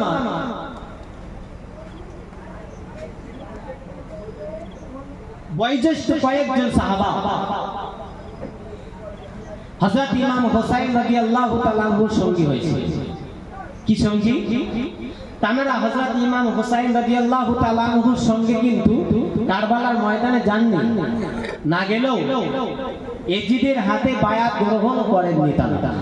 তাদের ভিতরে ছিলেন একজন হযরত আব্দুল্লাহ ইবনে জুবাইর, প্রবীণ সাহাবা, আর একজন হলেন হযরত আব্দুল্লাহ ইবনে উমর, আর একজন হলেন হযরতে আব্দুল্লাহ ইবনে রাওয়াহা। বিশিষ্ট কয়েকজন সাহাবা ইমাম হুসাইন, 5 জন কিতাবের ভিতরে এসেছে 5 জন, ইমাম হুসাইনকে নিয়ে 5 জন এজিদের খেলাফতকে স্বীকার করে, মেনে নিলেন। যখন এজিদের খেলাফত স্বীকার করলেন না, মেনে নিলেন না, এজিদ যখন নিজে ইচ্ছায় গভর্নর হলেন, খলিফা হলেন, খলিফা হওয়ার পরই এজিদ ঘোষণা দিয়ে দিলেন, তোমরা যাও ইমাম হুসাইনের কাছ থেকে আমার নামে বায়াত গ্রহণ করো। ইমাম হুসাইনের কাছে আসা কথা, ইমাম হুসাইন বললেন আমি এজিদের খেলাফত মেনে নিতে পারবো, আমার ধরে গর্দান থাকা অবস্থায়, আমার থেকে 1 ফোঁটা রক্ত থাকা অবস্থাতেও আমি এজিদকে খলিফা হিসেবে মেনে নিতে পারবো। যখন এই কথা বললেন, ইমাম হুসাইনের এবং ওই 4 জন সাহাবা, মোট 5 জন সাহাবা হুজুরদের উপরে ইমাম হুসাইন হুজুরকে সঙ্গে করে নিয়ে মোট 5 জনের উপরে একটা প্রচন্ড চাপ এসে পড়ল। এত চাপ, হযরত ইমাম হুসাইন রাদিয়াল্লাহু তাআলা আনহু তিনি দেখছেন যে আমাকে হয়তো আর মদিনাতে থাকা হবে, যখন তখন হয়তো আমাকে অ্যারেস্ট করে নিতে হবে, বন্দী করে নিতে হবে। আমার মুসলমানি ভাইরা, আমার মুসলমানি নওজওয়ান তরুণেরা, শুনে কে দি জেনে কে দি, আপনারা আমার নবী নবী দা নবী রাহমাতাল লিল আলামিন হুজুর মাঝি মা হাসান হযরত ইমাম হুসাইন রাদিয়াল্লাহু তাআলা আনহু সম্পর্কে নবী আমার পরিষ্কার জানিয়ে দিয়েছিলেন, আল হাসান ওয়াল হুসাইন সাইয়্যিদুশ শাবাবি আহলিল জান্নাহ। এই আমার সাহাবায়ে কেরাম গণেরা, ও আমার উম্মতিরা, শুনে কে দি আমার হাসান আমার হুসাইন হলো জান্নাতে যুবকদের সরদার। শুধু তাই না, নবী আমার বলতে লেগেছেন, মান হাব্বাল হাসান ওয়াল হুসাইন ফাকাদ আহাব্বানি। যারা আমার হাসান আমার হুসাইনকে ভালোবাসবে, যারা আমার হাসান আমার হুসাইনকে মহব্বত করবে, আমি নবী মুহাম্মদ সাল্লাল্লাহু আলাইহি ওয়াসাল্লাম জানিয়ে দিলাম, তারা যেন পূর্ণাঙ্গভাবে আমাকে ভালোবাসলো, তারা যেন আমাকে মহব্বত করলো, প্রিয় করলো। নবী আমার এই সময়তে জানিয়ে দিয়েছিলেন, ও আমার সাহাবায়ে কেরাম গণেরা, ও আমার উম্মতিরা, শুনে কে দি বাবা, জেনে কে দি, যারা আমার হাসান হুসাইনের সঙ্গে শত্রুতা পোষণ করবে, যারা আমার হাসান হুসাইনকে কষ্ট দেবে, আমার হাসান হুসাইনকে যারা দুঃখ দেবে, আমি মুহাম্মদুর রাসূলুল্লাহ সাল্লাল্লাহু আলাইহি ওয়াসাল্লাম জানিয়ে দিলাম, তারা যেন আমাকে দুঃখ দিল, তারা যেন আমাকে কষ্ট দিল, তারা যেন আমার সঙ্গে শত্রুতা করলো।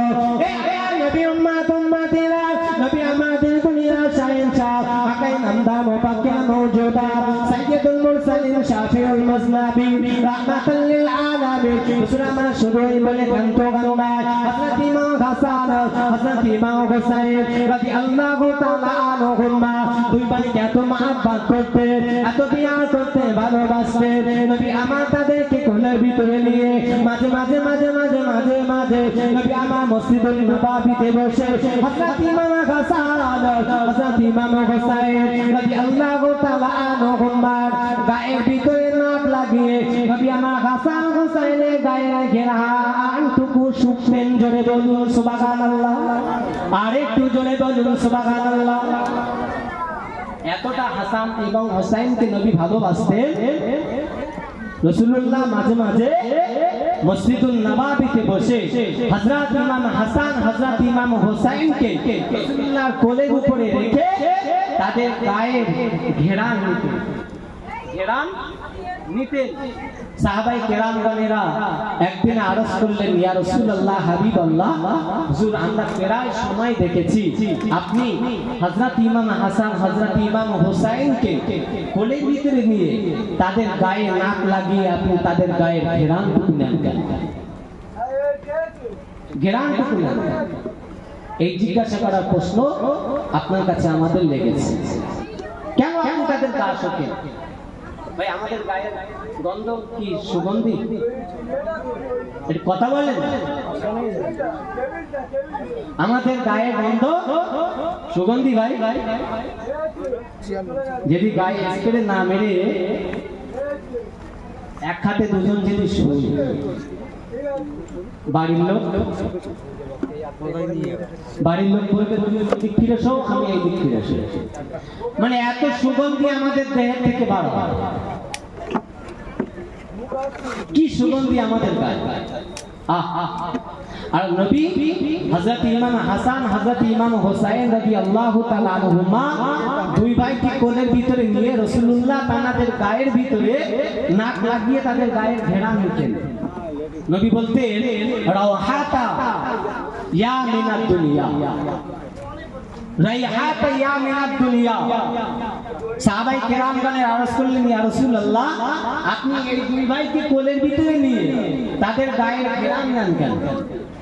নবী বলেছিলেন, রাইহাতা ইয়া মিনাদ দুনিয়া, ও সাহাবারা শোনো, আমার হাসান আর আমার হুসাইন হলো দুনিয়ার একটি সুগন্ধি ফুল। জোরে বলুন সুবহানাল্লাহ। শুধু সুগন্ধি ফুল নয়, বরং আমি রাসূল পাক সাল্লাল্লাহু আলাইহি ওয়াসাল্লাম যখনই আমার হাসান আর আমার হুসাইনকে কোলের ভিতরে নিয়ে আমি মুহাম্মদুর রাসূলুল্লাহ তাদের দেহের ভিতরে আমার নাক লাগিয়ে যখন আমি ঘেরান নিই, আমি তাদের গায়ের দুর্গন্ধ পাই না, বরং আমি মুহাম্মদুর রাসূলুল্লাহ সাল্লাল্লাহু আলাইহি ওয়াসাল্লাম আল্লাহ পাকের গায়ের জান্নাতের সুগন্ধি গন্ধ পাই। জোরে বলুন সুবহানাল্লাহ। সেই হযরত ইমাম হাসান হযরত ইমাম হুসাইন রাদিয়াল্লাহু তাআলা নবী এত ভালো। হযরত ইমাম হুসাইন রাদিয়াল্লাহু তাআলা আনহু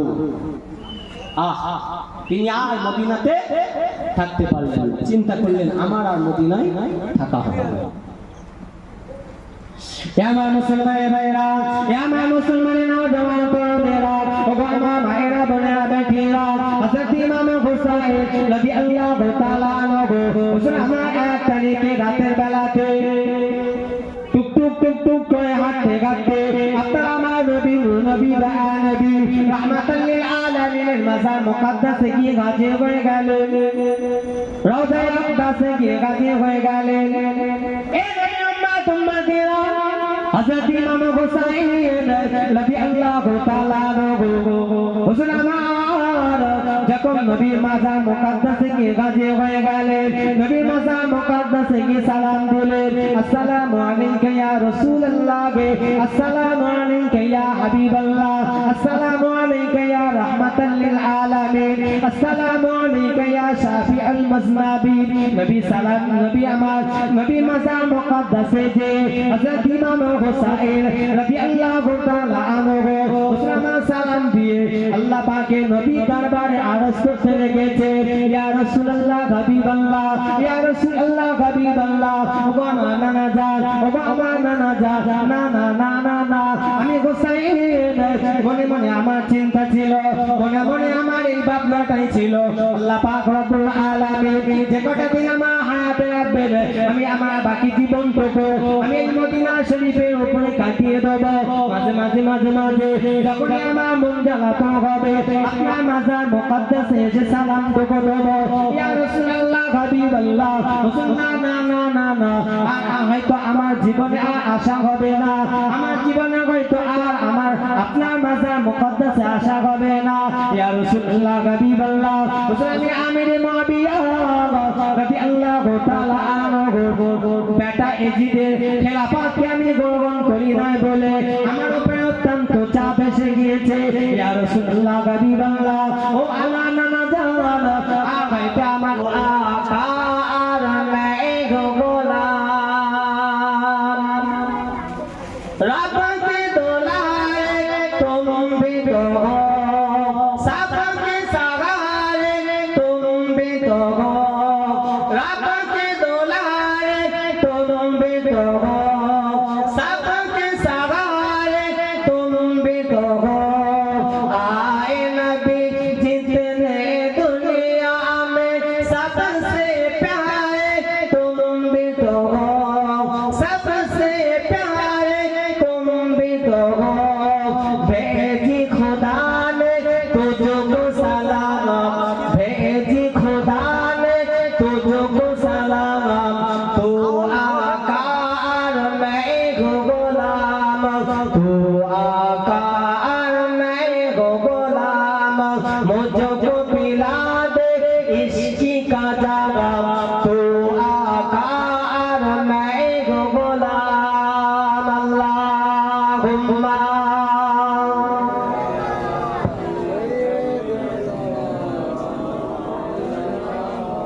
মাশাআল্লাহ একটু জোরে হবে না ওয়ালা আলে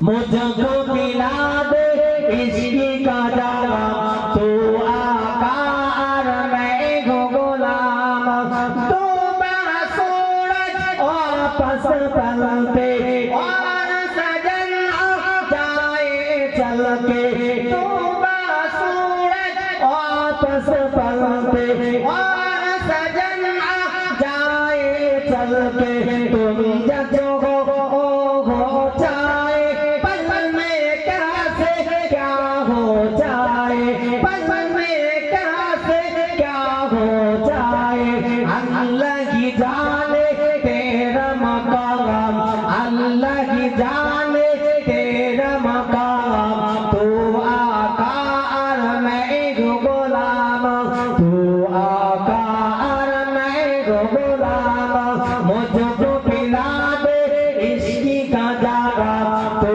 आका और मैं गुलाम अल्लाहुम्मा सल्लु अला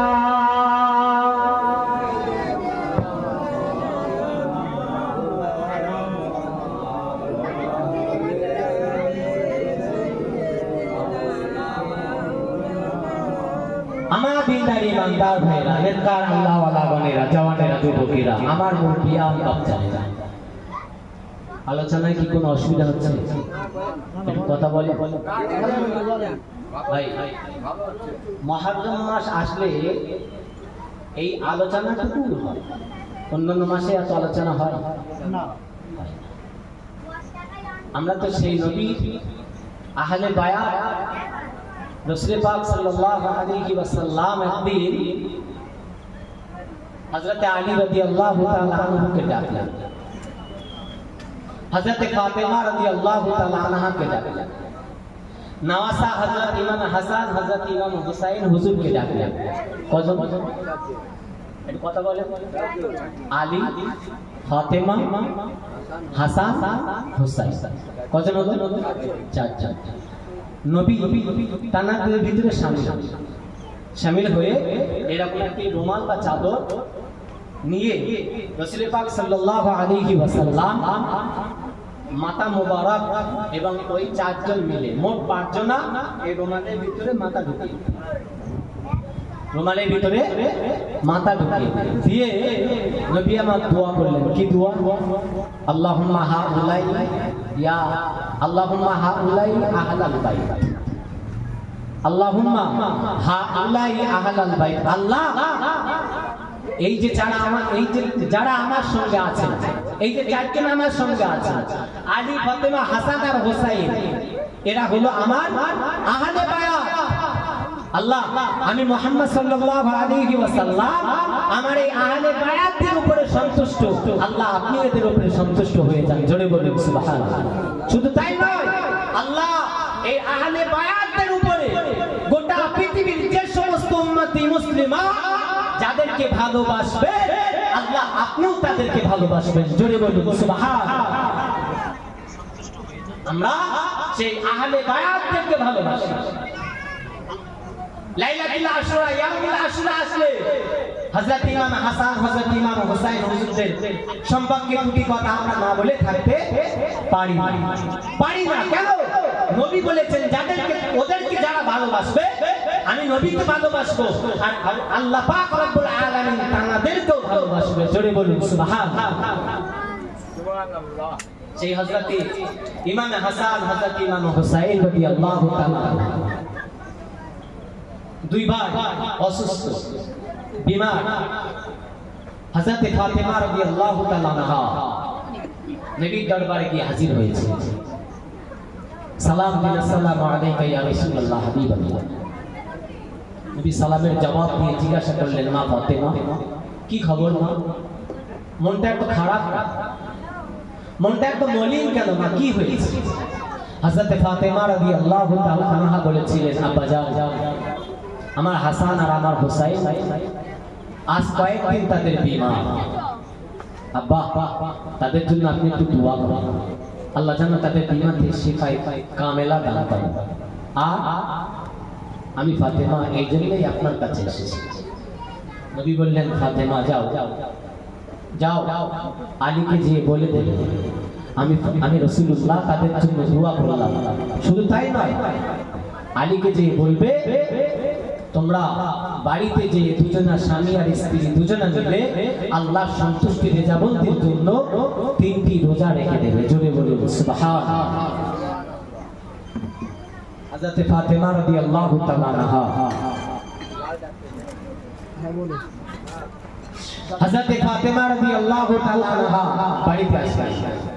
হযরত শেরে খুদা আসাদুল্লাহিল গালিব আলী রাদিয়াল্লাহু তাআলা আনহু জিজ্ঞাসা করলেন, কি খবর? নবী দরবারে গিয়েছিলেন, নবী কি বলেছেন? হযরত ফাতেমা বললেন, আব্বাজান বলেছেন তাদের জন্য দোয়া করলাম, আর তোমরা স্বামী স্ত্রী বাড়ি যে আল্লাহর সন্তুষ্টি রিজাবন্দির জন্য 3টি রোজা রেখে দেবে। আমার মুসলমানের ভাইরা, আমার মুসলমানের নওজওয়ান তরুণেরা, আল্লাহ তাআলা নবী চিন্তা করে দিলেন, না না না না না, আল্লাহ সন্তুষ্টির রিজাবন্দির জন্য নবী আমার 3টি রোজা রাখার কথা বলে দিয়েছে।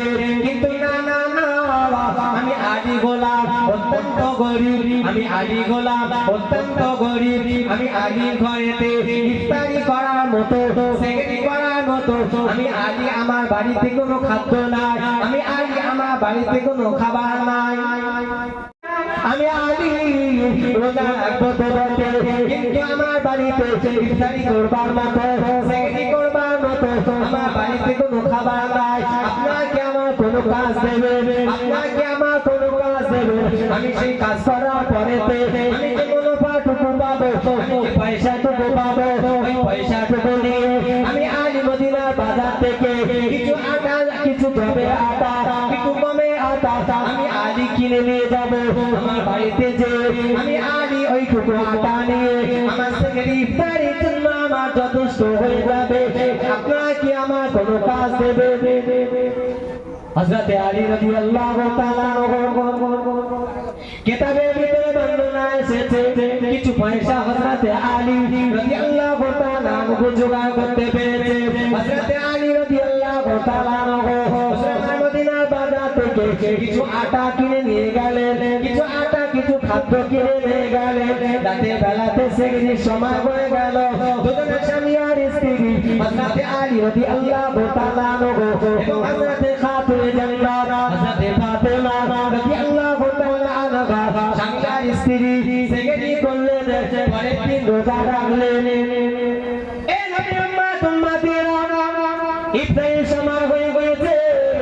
হযরত আলী রাদিয়াল্লাহু তাআলা আনহু হযরত ফাতেমা রাদিয়াল্লাহু তাআলা আনহা দুজনে ইফতারি করবার জন্য যখন ইফতারি খাদ্য নিয়ে যখন সামনে বসে গেছে, হঠাৎ করে দরজা পাশ থেকে একজন আওয়াজ দিয়ে সালাম দিলেন,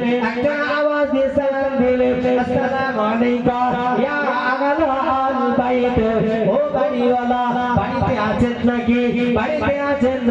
হযরত আলী রাদিয়াল্লাহু তাআলা আনহু সালামের জবাব দিয়ে উত্তর দিয়েছিলেন, না না না আল্লাহ, আমি বাড়িতে আছি। কে আপনি? ওই সময়তে বলেছিলেন, আমি অন্য কেউ না, আমি গোলাম একজন মদিনা মিসকিন, আমি গোলাম একজন ফকির, আমি গোলাম একজন মিসকিন। আজ আমার কয়েকদিন খাওয়া হয় না, খোদার জ্বালা যন্ত্রণা আর আমি সহ্য করতে পারি না। ও নবী জামাতা, ও হযরত আলী রাদিয়াল্লাহু তাআলা আনহু, আমি জানি আপনার কাছে খাওয়া থাকলে কোন ক্ষুধার্ত ব্যক্তিকে আপনি খালি হাতে ফিরিয়ে দিতে পারেন না, আপনি বোকা অবস্থাতে ফিরিয়ে দিতে পারেন না। হযরত আলী রাদিয়াল্লাহু তাআলা আনহু এই কথা শ্রবণ করার সাথে সাথে হযরত ফাতেমা রাদিয়াল্লাহু তাআলা আনহা এই কথা শোনার সঙ্গে সঙ্গে সমস্ত ইফতারির জিনিসগুলো নিয়ে হযরত ইমামে হাসান, হযরত ইমামে হুসাইন রাদিয়াল্লাহু তাআলা আনহুমা দুই ভাইয়ের হাতে উঠিয়ে দিলেন। জোরে বলুন সুবহানাল্লাহ, আর একটু জোরে বলুন সুবহানাল্লাহ। হযরত আলী আবার হযরত ফাতেমা রাদিয়াল্লাহু তাআলা আনহা পরের দিন আবার সেহরি করলেন। আবার ইফতারির সময় হয়ে গিয়েছে, দ্বিতীয় দিন রোজা রাখলেন, দ্বিতীয় দিন ইফতারির সময় হয়ে গিয়েছে। আবার একজন ব্যক্তি হযরত আলীর দরজায় এসে হাজির হয়ে গেলেন। আসসালামু আলাইকুম ইয়া আহলাল বাইত, ভাইয়ারা আপনি কি বাড়ি আছে? সালামের জবাব দিয়ে বললেন, কে আপনি? ওই সময়তে বলতে লেগেছে, আমি গোলাম একজন মদিনা গোলাম একজন এতিম, আমি গোলাম একজন অসহায়। পৃথিবীতে আমি গোলাম বড্ড অসহায়, আমার কেউ নাই। আজ আমার কয়েকদিন খাওয়া হয় না, খোদা জ্বালা যন্ত্রণা সহ্য করতে পারি না। ও আল্লাহ পাকের নবী জামাতা, ও হযরত আলী রাদিয়াল্লাহু তাআলা আনহু, খাওয়া থাকলে পরে আপনি আমার কিছু দেন, আমি ওই খাবারটুকু খেয়ে আমার খোদার জ্বালা নিবারণ করব। হযরত ফাতেমা রাদিয়াল্লাহু তাআলা আনহা দ্বিতীয় দিন ইফতারির সমস্ত মালগুলো হযরত ইমাম হাসান, হযরত ইমাম হুসাইন রাদিয়াল্লাহু তাআলা আনহুমা দুই ভাইয়ের হাতে উঠিয়ে দিলেন। জোরে বলুন সুবহানাল্লাহ, আর একটু জোরে বলুন সুবহানাল্লাহ। প্রথম দিন ইফতারি করলেন পানি দিয়ে, দ্বিতীয় দিন ইফতারি করলেন পানি দিয়ে, তৃতীয় দিন রোজা রাখলেন, আবার ইফতারি নিয়ে বসলেন, কাজ করিনি, আবার একজন ব্যক্তি এসে হাজির হলেন। উল্টো লোক কি হবে এখন উল্টে আমি হলাম মদিনার একজন গোলাম, আমি হলাম একজন বন্দী। আজ আমার কয়েকদিন খাওয়া হয় না, ক্ষুধার জ্বালা যন্ত্রণা আর আমি সহ্য করতে পারি না, পা আমার চলে না, বড্ড ক্লান্ত হয়ে পড়েছি। যদি খাবার থাকে কিছু আল্লাহর রাস্তায় আমাকে দেন, আমি আপনাদের এই খাদ্যটুকু খেয়ে আমি আমার ক্ষুধার জ্বালা যন্ত্রণাটুকু নিবারণ করতে চাই। হযরত ফাতেমা রাদিয়াল্লাহু তাআলা আনহা তৃতীয় দিনের ইফতারগুলো হযরত ইমাম হাসান হুসাইনের হাতে দিয়ে ওই গোলাম আজাদের ব্যক্তির কাছে পাঠিয়ে দিলেন। জোরে বলুন সুবহানাল্লাহ। তৃতীয় দিনেও পানি ইফতার করতেন।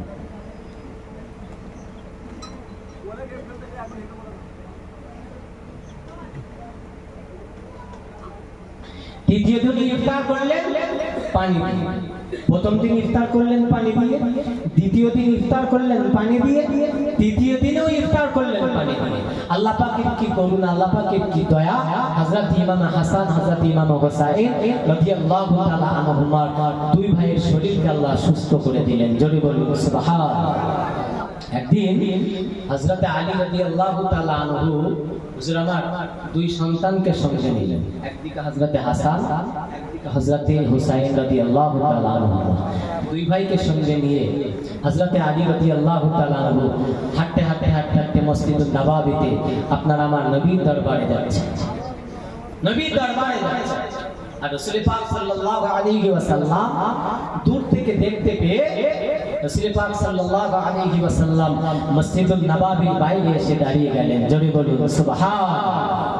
হযরত আলী রাদিয়াল্লাহু তাআলা আনহু নবী দরবারে গিয়ে সালাম দিলেন, আসসালামু আলাইকা ইয়া রাসূলুল্লাহ, আসসালামু আলাইকা ইয়া হাবিবাল্লাহ। হযরত আলী রাদিয়াল্লাহু তাআলা আনহু সালামের জবাব দিলেন কে? রাসূল পাক সাল্লাল্লাহু আলাইহি ওয়াসাল্লাম।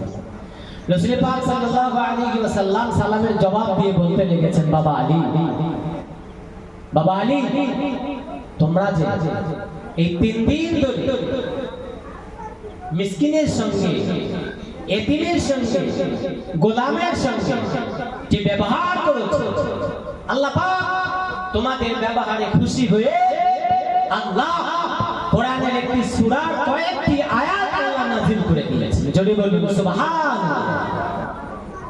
কি আয়াত? আল্লাহ বললেন, ওয়ায়াতিমুত তাআমা আলা হুব্বিহি মিসকিনান ওয়া ইয়াতীমান ওয়া আসিফা। জোরে বলুন সুবহানাল্লাহ। কার জন্য? সাহাবায়ে কেরামদের জন্য, আহলে বায়াতদের জন্য। আল্লাহ বললেন, রাদিয়াল্লাহু আনহু ওয়া রাদু আনহু। কাদেরকে লক্ষ্য করে আল্লাহ বললেন? সাহাবায়ে কেরামদেরকে লক্ষ্য করে আল্লাহ বললেন, রাদিয়াল্লাহু আনহু ওয়া রাদু আনহু। যারা আমি আল্লাহ আমার প্রতি সন্তুষ্ট, আমি আল্লাহ আমার প্রতি যারা খুশি, আমি আল্লাহ তাদের প্রতি খুশি, তাদের প্রতি সন্তুষ্ট। জোরে বলি সুবহানাল্লাহ। সেই আহলে বায়াত সম্পর্কে মুহররম মাস আসলে পরে আমরা একটু আলোচনা করি। কথা ঠিক না? এই কথা ঠিক না? আমাদের অন্তরটা কাঁদে, একটু কাঁদে।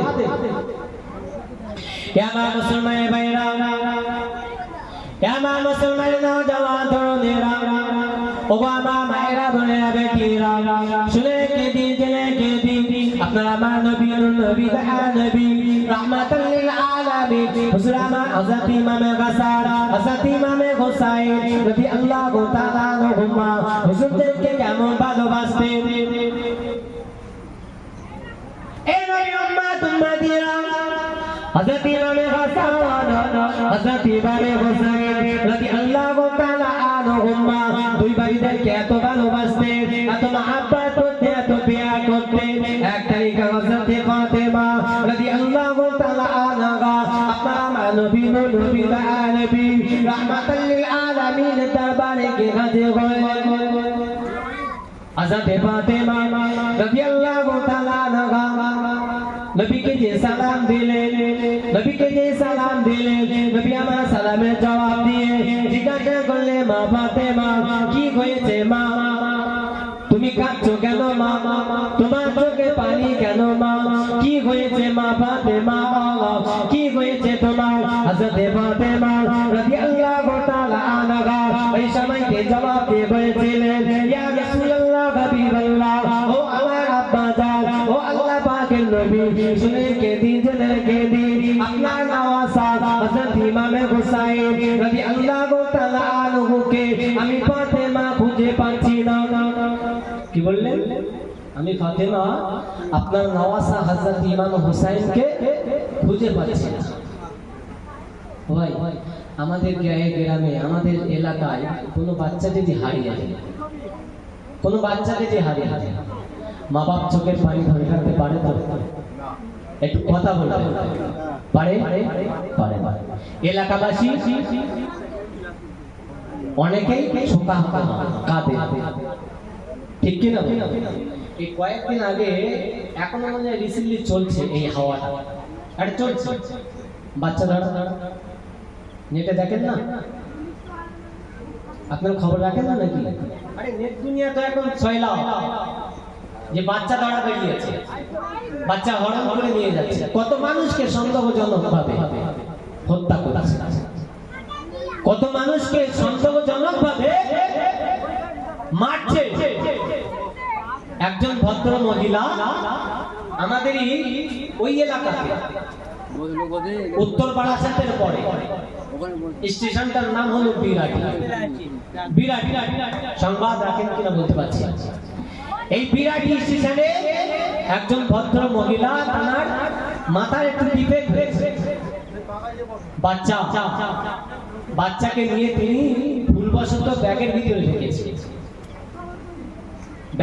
তিনি রেখেছে। এখন এটা হচ্ছে ট্রেনের ভিতরে, বনগা লোকাল। যখন ওই কামরায়, মহিলা কামরার ভিতরে অন্যান্য মহিলারা যখন দেখছেন জিনিসটা ফলো করার পরে ওই মহিলাকে ধরে বিতরণ সে মানে বিরাটি স্টেশনে তাকে নামিয়ে নিয়ে, এমনকি তাকে জিআরপির হাতে উঠিয়ে দিলেন। জিআরপি পরে তদন্ত করে দেখে ওই যে বাচ্চাটি হলো প্রকৃতপক্ষে ওই মায়েরই সন্তান, ওই ভদ্র মহিলার সন্তান। কিন্তু ভদ্র মহিলার একটু ব্রেনের প্রবলেম ছিল বলে তিনি ডাক্তার দেখাতে যাচ্ছিলেন, আর সন্দেহ ভাজন হয়ে মহিলাকে ধরে বেদরম ভাবে তার উপর আক্রমণ করলেন। পেয়ারা হাজির। তো যে কথা বলছিলাম, আমাদের গায়ে গ্রামে কোনো বাচ্চা কাচ্চা যদি হারিয়ে যায়, মা বাপ তো কাঁদেই এবং প্রতিবেশীরাও তাদের সঙ্গে কাঁদে। অমুকের বাচ্চা হারিয়ে গেল, দুঃখ পায়। হযরত ফাতেমা রাদিয়াল্লাহু তাআলা আনহা হযরত ইমাম হুসাইন রাদিয়াল্লাহু তাআলা আনহু যখন পাচ্ছেন, এমনি তো কাঁদবেন। নবী দরবারে যে হাজির হলেন, নবী জিজ্ঞাসা করলেন, মা ফাতেমা তোমার চোখের পানি কেন? কারণ নবী ফাতেমার কষ্ট সহ্য করতে পারতেন। হাদিসের ভিতরে রাসূল পাক সাল্লাল্লাহু আলাইহি ওয়াসাল্লাম ইরশাদ করেছেন, আল ফাতিমাতু মুদগাতুম মিন্নি, ফাতেমা হলো আমার দেহের একটি টুকরা। জোরে বলুন সুবহানাল্লাহ। মান ফাকাত আহাব্বাহুমা আহাব্বানি, যারা আমার ফাতেমাকে ভালোবাসলো, প্রকৃতপক্ষে আমি রাসূল, তারা আমাকে ভালোবাসলো। ওমান আহাব্বাহুমা আহাব্বানি, আর যারা ফাতেমার সঙ্গে দুশমনি করলো, ফাতেমার সঙ্গে শত্রুতা করলো, তারা প্রকৃতপক্ষে আমি রাসূলুল্লাহ, আমার সঙ্গে দুশমনি করলো, আমার সঙ্গে শত্রুতা করলো। রাসূল ফাতেমাকে অত্যন্ত ভালোবাসেন। আম্মা আয়েশা সিদ্দিকা রাদিয়াল্লাহু আনহা বলেছেন যে আমি আয়েশা, আমার নজরে আমি দেখেছি গোটা পৃথিবীর জগতে রাসূল পাক সাল্লাল্লাহু আলাইহি ওয়াসাল্লামের কাছে অত্যন্ত আপন বলতে সেটা হলো হযরত ফাতেমা রাদিয়াল্লাহু তাআলা আনহা। জোরে বলুন সুবহানাল্লাহ। আর সেই ফাতেমা যদি রাসূল পাক সাল্লাল্লাহু আলাইহি ওয়াসাল্লামের সম্মুখে যদি কাঁদেন, নবী সহ্য করতে পারবেন তো? কোন বাপ মেয়ের কান্না সহ্য করতে পারেন? একটু হ্যাঁ বলে পারে। আমার মুসলমানের ভাইরা, আমার মুসলমান নওজওয়ান তরুণেরা, ওগো আমার মায়েরা, বোনেরা, বেটিরা, হযরত ফাতেমা রাদিয়াল্লাহু তাআলা আনহা নবী দরবারে যে কাঁদতে লেগেছে, ও আমার আম্মা, ও আমার আব্বা জান, আপনার নওয়াসা হযরত ইমাম হুসাইন রাদিয়াল্লাহু তাআলা আনহুকে আজ আমি খুঁজে পাচ্ছি না। এই নবী আম্মা তোমাদেরা, নবী আমাদের এই কথা শুনে হযরত আলী রাদিয়াল্লাহু তাআলা আনহুকে সঙ্গে করে নিলেন, হযরত ফাতেমা রাদিয়াল্লাহু তাআলা আনহাকে সঙ্গে করে দিলেন, নবী নওয়াসা হযরত ইমাম হাসান রাদিয়াল্লাহু তাআলা আনহুকে সঙ্গে করে নিলেন। নবী আমার এই সময়তে ওদের সঙ্গে করে নিয়ে নবী আমার টুকটুক করে বাবা হয়ে গেলেন। হযরত হুসাইন রাদিয়াল্লাহু তাআলা আনহু সন্ধানে বেরিয়ে পড়লেন। নবী আমার রাস্তা দিয়ে হাঁটতে লেগেছেন, হাঁটতে বড় অত্যন্ত গরম বালুর উপর দিয়ে হাঁটতে লেগেছেন। হঠাৎ নবী আমার দূরে লক্ষ্য করে দেখলেন হযরত ইমাম হুসাইন রাদিয়াল্লাহু তাআলা আনহু, বাচ্চা ছেলে নওয়াসা হযরত ইমাম হুসাইন মরুভূমির গরম বালুর উপরে শুয়ে রয়েছেন। এই নবী আম্মা তোমাদেরা হযরত ফাতেমা রাদিয়াল্লাহু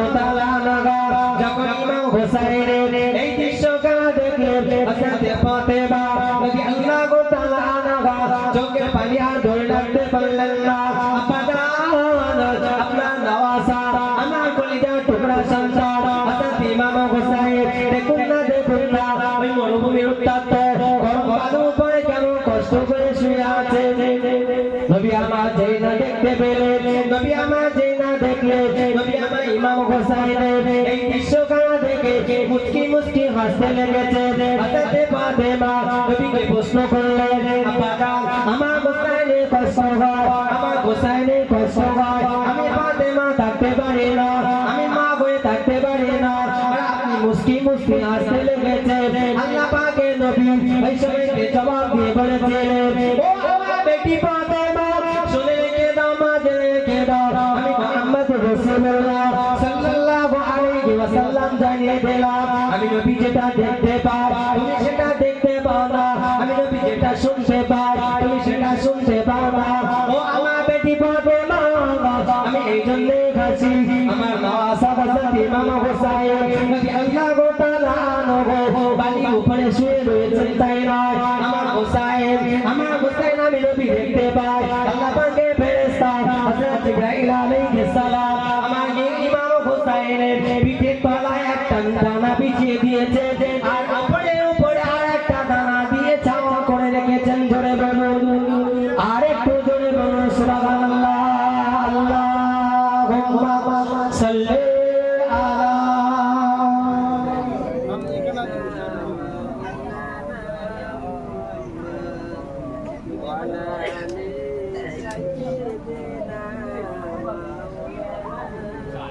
আমার বাবাজিরা ভাইজানেরা সংক্ষেপ বক্তব্য ইতি করলাম। আমার স্নেহ ভাজন আমার খুব প্রিয় হযরত মাওলানা আব্দুল্লাহ জুবাইর ভাইজান এসেছেন, তারা মুখমিশ্রিত বাণী আপনারা শ্রবণ করবেন। আমি তানাকে বসিয়ে আর বিরক্তি করতে চাই না।